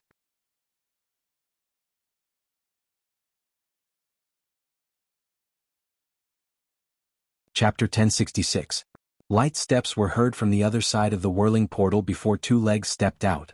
Beneath the gazes of Seath and the rest of the Luxniks, two young men appeared. Both didn't seem to be any older than 21 or 22 years old, and yet their aura rolled out in waves, completely suppressing whatever momentum Seath and the others had had. Despite sharing the same age, the two young men couldn't have been more different in stature and looks. The left young man had deep, dark skin and eyes that seemed to dance between black and brown depending on how the sun hit him. He was extraordinarily skinny, but was well dressed for his body type. His robes had several layers that would have reminded one of a formal, three-piece suit, but there was a distinct martial arts touch to it that made it clear he wouldn't have any issues fighting with it on.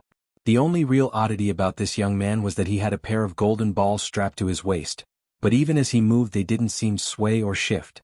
It led to an odd cognitive dissonance that made one's brow furrow and one's head spin if you gazed at them for too long.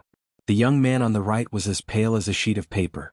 Compared to his well-groomed counterpart, his hair was an absolute mess and his robes, though clearly meant to be a uniform they both shared, looked nothing like it was supposed to.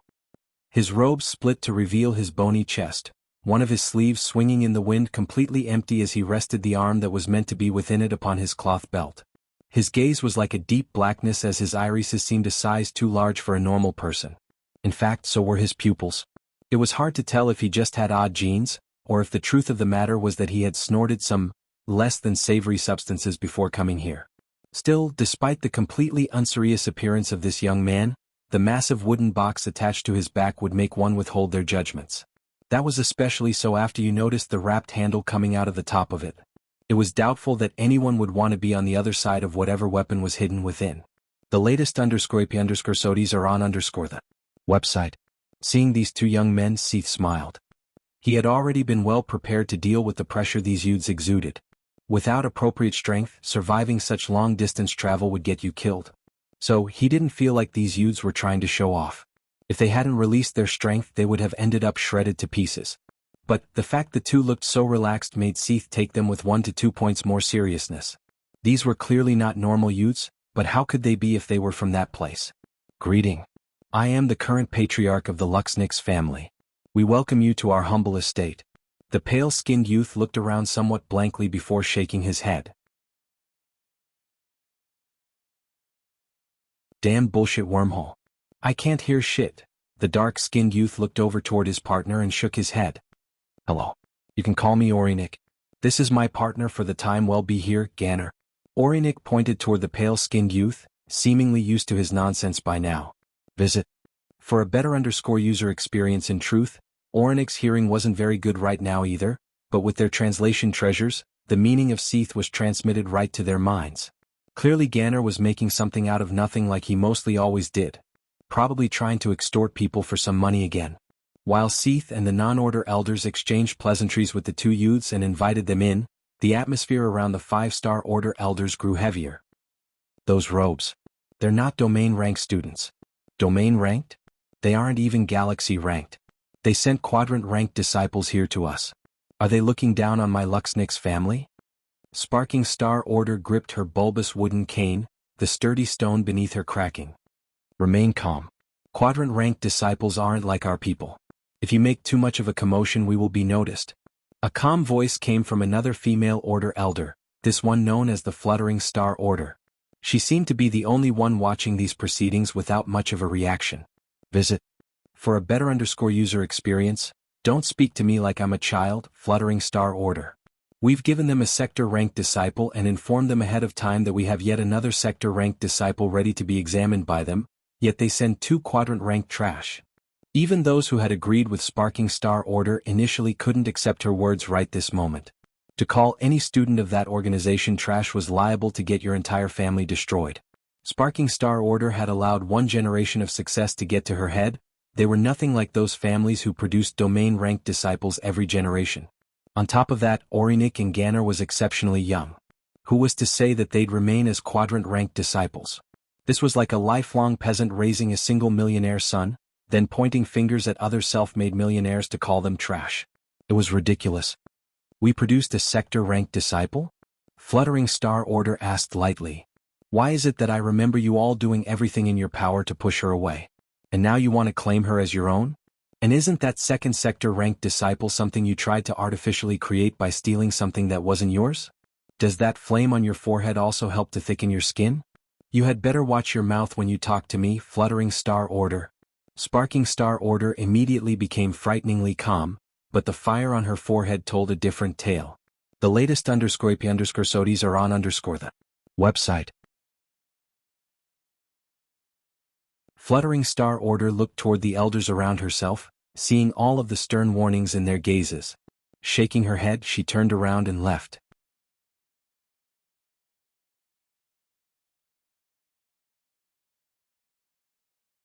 Chapter 1067, Nominal Student. Quadrant Ranked, Galaxy Ranked, Sector Ranked, Domain Ranked. These were the 5 ranks of disciples for this so-called mysterious organization. It seemed then that maybe Sparking Star Order's fury might be warranted. But, in practice, it was a ridiculous inflation of her family's worth. To put the idea of ascending over a domain-ranked disciple into its proper ridiculous frame, one had to understand that there was likely not a single domain-ranked disciple that wasn't well on their way to the peak of the 7th dimension. Why would this organization spend the resources that would be necessary to send someone down the dimensional chain for a single 6th-dimensional family that had currently only produced a single sector-ranked disciple? The main issue here was that the Luxnix family were too lower on the totem pole. They knew enough to be aware of these rankings, but they didn't know enough to truly understand what they represented. It was rare enough for a family like theirs to gain a nominal student position. In fact, in their history, they had never produced even a single quadrant-ranked student before she came along.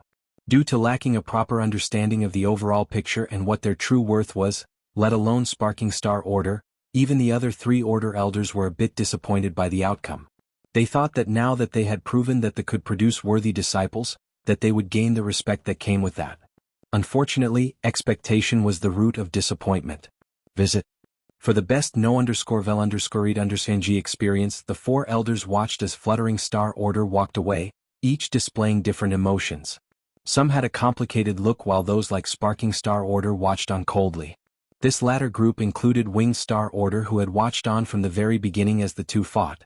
She should have been kicked from the Star Order along with the other 1 years ago. Sparking Star Order said coolly.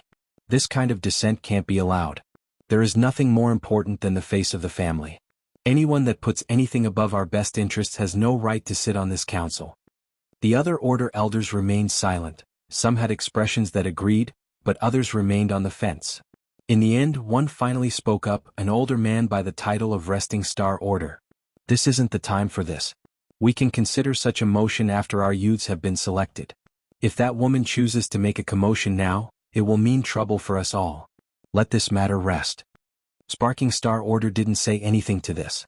She simply raised her cane and tapped, a flurry of butterfly-shaped flames swarming around her feet. By the time they vanished, she too had vanished. In fact, so had the elders as well. Visit. For the best no_vel_read_ng experience in the Viola estate, a similar situation was occurring.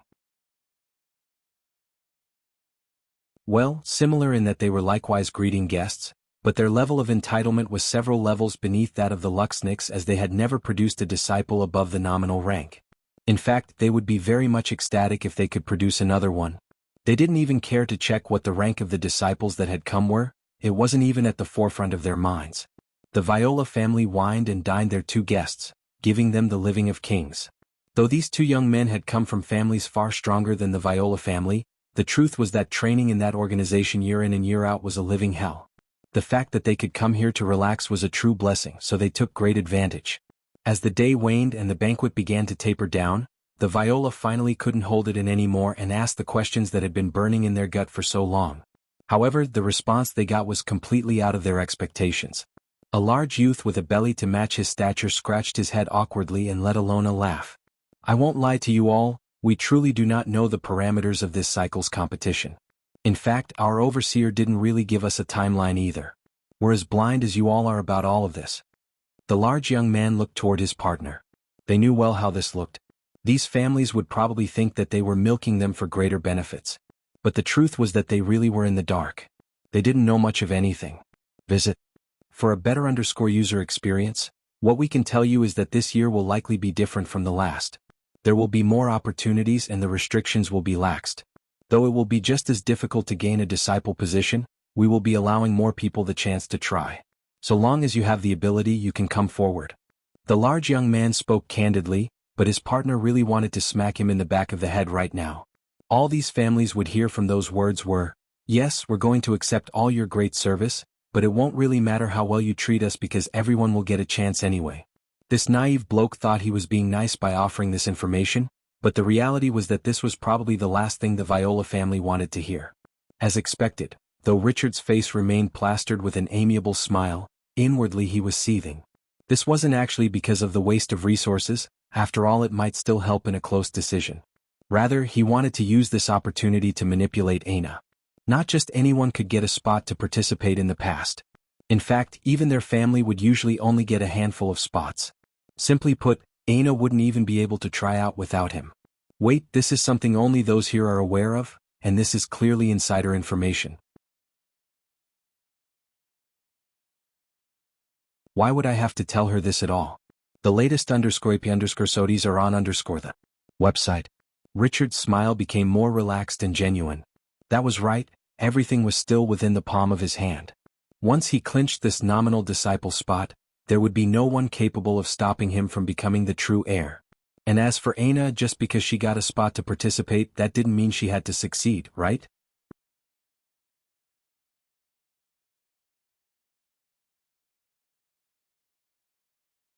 Chapter 1068. Meal sat in silence. Adam Rainier Brazinger. His meditation was disrupted, his mind spiraling down a well of memories. Every so often he would remember his true name and it would fill him with a rage that was difficult to temper down. Maybe the reason his visage was always so unmoved was precisely because he had gotten so used to burying this name and everything that came with it down into the depths of his soul. Realizing that his blood wouldn't be calming down anytime soon, Meal began to think about the problem at hand. Not only was he worried about his daughter who was making progress that was far too slow in comparison to his expectations, but there was also the issue of this mysterious organization. Aina seemed to be improving every day, gaining more thing to add to her own moral code and slowly building up what could be considered to be a personality. But the main issue was that it most definitely wasn't her. Meal had no idea who this Lionel character was until Yuri and Savon explained to him that he was his daughter's first boyfriend. In truth, Meal had a difficult time accepting this, as any father would. At the very least, he wanted his daughter's first boyfriend to be vetted by him. How would she know what was or wasn't a good man without him by her side? Wouldn't she have to slowly test by herself in that case? Wouldn't that result in her making a lot of mistakes? Visit. For a better user experience, Meal had never really considered this possibility before, and maybe that was because he was too foolish. His daughter was human after all. Who was he to tell her she couldn't have feelings for another? Wasn't it his fault to begin with that he had never been there? But this wasn't even the main root of the problem any longer. Of course Meal felt lacking, but the root cause of his worries was that Aina seemed to be trying to build herself up as a second Lionel. She had hinged her whole world around this love she said she felt for this person and had begun to build up qualities she believed he had from the ground up. The problem then was obvious. Whatever the end result would never be his Aina. To state the obvious, Aina and Lionel were almost nothing alike. One hated to kill, the other was indifferent to it. One wanted to save the people of the world, while the other was only interested in bettering her own life and those she cared about. One was a slave to analytics and refused to rely on his own instincts. while the other was a battle maniac fully prepared to rely on whatever it took to make herself stronger. In fact, Aina's entire ability was based around her instincts. It wasn't so exaggerated that they were polar opposites, but there were definitely fundamental and foundational differences between them that could never be equated. Aina's own self seemed to realize this as her progress forward was at a snail's pace. It seemed that while she was rebuilding her personality, she was simultaneously going against everything that made her, her. The latest _AP_SODIs are on the website. Miel really didn't know how to deal with this situation. The only way seemed to be to convince Aina that her love for Lionel wasn't that important, but he couldn't find it in himself to manipulate his daughter like that. The second best option seemed to be to have Aina meet Lionel again. At least that way it might trigger something and act as a catalyst for the real Aina to awaken. But not only was there no guarantee for this to work, it was also extremely risky. Who knows what this Lionel would say to his daughter if they ever met again? Aina seemed to repeat all the time that he hated her now. What if he said something in a rage that would send Aina spiraling down a dark path? The third option, and the one of least risk while potentially being able to work, would be to have Aina replace Lionel of her own accord. If she chose to replace Lionel, the foundation for her personality would no longer have to be his qualities and she would finally be able to follow her own path. This option was slightly different from the first option. Rather than convincing Aina that Lionel wasn't important, it would be allowing her to move on. Lionel would still be an important memory to her, but he would shift just enough to the background that the true Aina could shine through. In truth, all of this made Miel greatly hesitant. He hadn't wanted to interfere in his daughter's awakening process, but he hadn't expected this Lionel to be such a problem. It would have been easiest if he had sealed memories of him away before doing this, but by now Aina's mind was too powerful for even Yuri to handle. If I allow things to continue on in this way, he'll lose my daughter forever. Visit. For the best no_vil_underscored_ng experience. Miel closed his eyes. The risks weighed heavily on his heart, but he knew that inaction was no longer an option. Aina would no longer be if he didn't step in. That led Miel to the second problem. The mysterious organization. He knew well that it was already too late for him. That organization didn't accept anyone beyond the fifth dimension, as they had a specific method of molding sixth-dimensional existences to groom powerhouses. However, this was an opportunity he wanted for Aina, not himself. The trouble was that even a spot to participate in a selection was hard to come by. Giving this spot over to a vassal, especially one that only had a single generation to offer for now, would be a hard pill for the Viola family to swallow. That said, it seemed that his first and second problem had the same solution, did they not? This plan will make me an enemy of the Viola family, but for the sake of my daughter. Miel's gaze snapped opened, a cold light hidden within. Visit. For the best no_vil_underscored_ng experience, he needed to use the Viola family, but he would never allow his daughter to exchange her innocence for something like this. Even if he had to massacre them to their last person after they had fulfilled their worth, he would do so. With a flip of his palm, Miel revealed a talisman. It glowed for a moment before a familiar voice spoke out on the other side.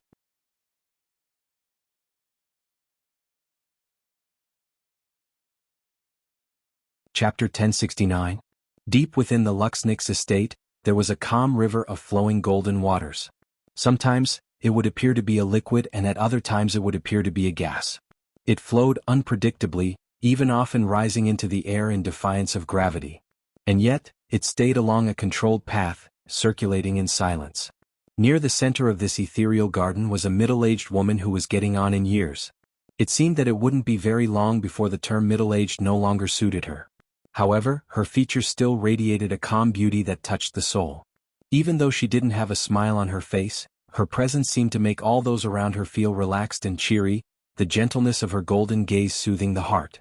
She sat in a rocking chair carved of white wood. Every time she swung back and forth, a delicate fragrance that tickled the nose would be released. It smelt like the cross between a less invasive pine scent with a touch of cinnamon. At that moment, a shadow was suddenly cast over the older middle-aged lady. Despite the sudden change, she looked up quite slowly, her pace still leisurely. As far as she was concerned, anyone who could sneak so far into the Luxnix estate was an individual who was definitely supremely powerful. Reacting any more quickly than she was would only give her whiplash in her old age and not be very helpful at all. However, when the older lady saw who it was that stood before her, she was dazed for a moment before her gentle eyes glistened with tears.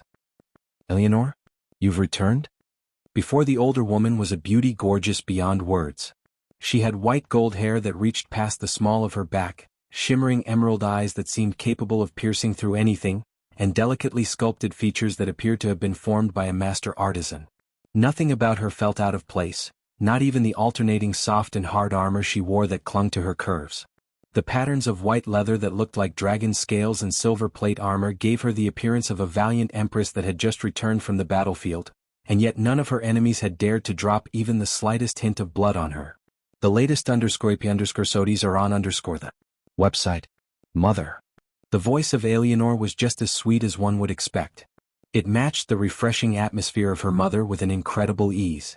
The older woman's gaze dimmed somewhat hearing her daughter's short greeting before she sighed lightly, her gaze becoming somewhat vacant again. It seems that it's that time again? She said lightly. Yes. Eleanor replied. It's good that they've allowed you to return. Their standards are too oppressive. It's the only way the human domain can remain safe. I understand. I've already said too much.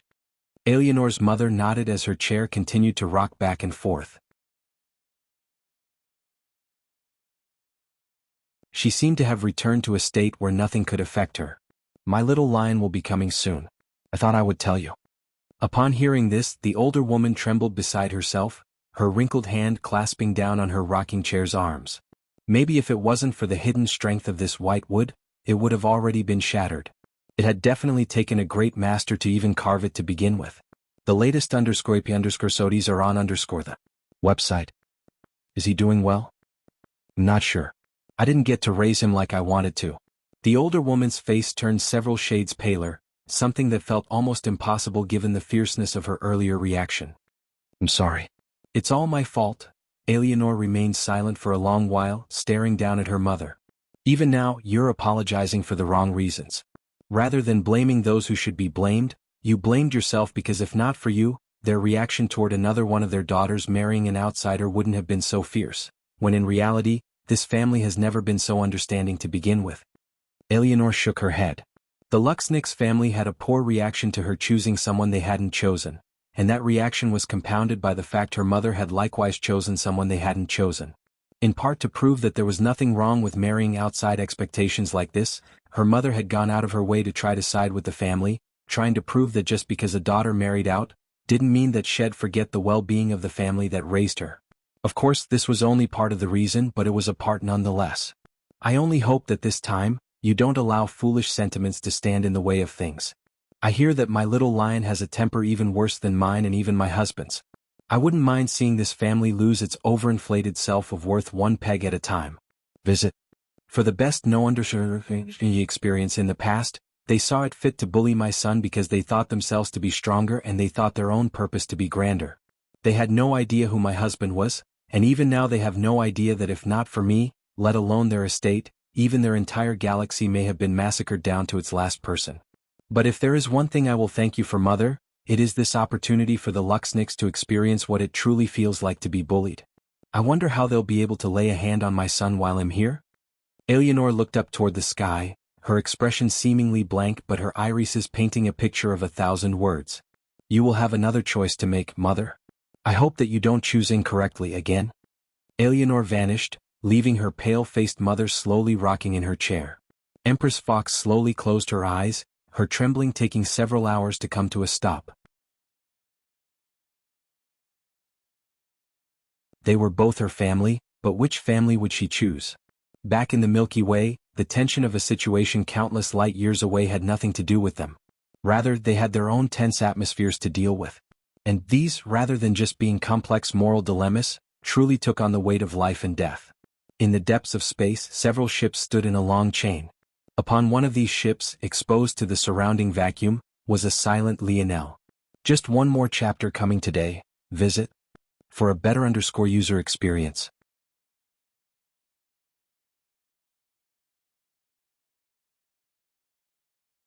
Chapter 1070. The sight of several hundred ships standing in a row in the depths of space was a sight to behold, indeed. However, the truth was that this was just a facade. These weren't true ships, they just appeared to be. These deep black platforms, each of which was capable of holding several dozen warriors comfortably, were actually just that, platforms. Lionel was cleverly keeping them in a defined path using the forces in the region and a few hidden force arts that linked these platforms as one. Though these platforms couldn't be considered to be real ships, they were still able to provide comparable safety and could also double as resting and medical centers. The choice here was obvious: they would hold this line. This battle would decide whether Earth could defend its fold of reality or not. Earth was definitely at a great disadvantage. Fighting in space was something that only sixth-dimensional existences could do comfortably. However, Lionel had considered this as well and solved it using the third hidden ability of these hundreds of platforms. When linked together in this fashion, the platforms could refine and produce force, creating an atmosphere that was somewhat like space light. It wasn't as comfortable as a planet, but it wasn't as volatile as space itself. As a result of this, Lionel managed to turn a disadvantage of Earth into the opposite. Space normally didn't have force, and if you were unlucky enough to run into pockets where force did exist, they were normally extremely dangerous. By the time you noticed them, you would likely already be dead. Due to the nature of space, absorbing force here was particularly dangerous, especially if the force didn't acknowledge you. So, where was the advantage? Visit. For a better user experience, the advantage was in the fact that this was Earth's fold of reality. This force innately recognized them. However, it wouldn't do the same for their enemies. Normally, it would just be difficult for invaders to absorb force in a world that wasn't their own. But now it would be almost lethal. At the helm of the fleet of platforms, Lionel sat in silence, his feet dangling down into the vast expanse of space.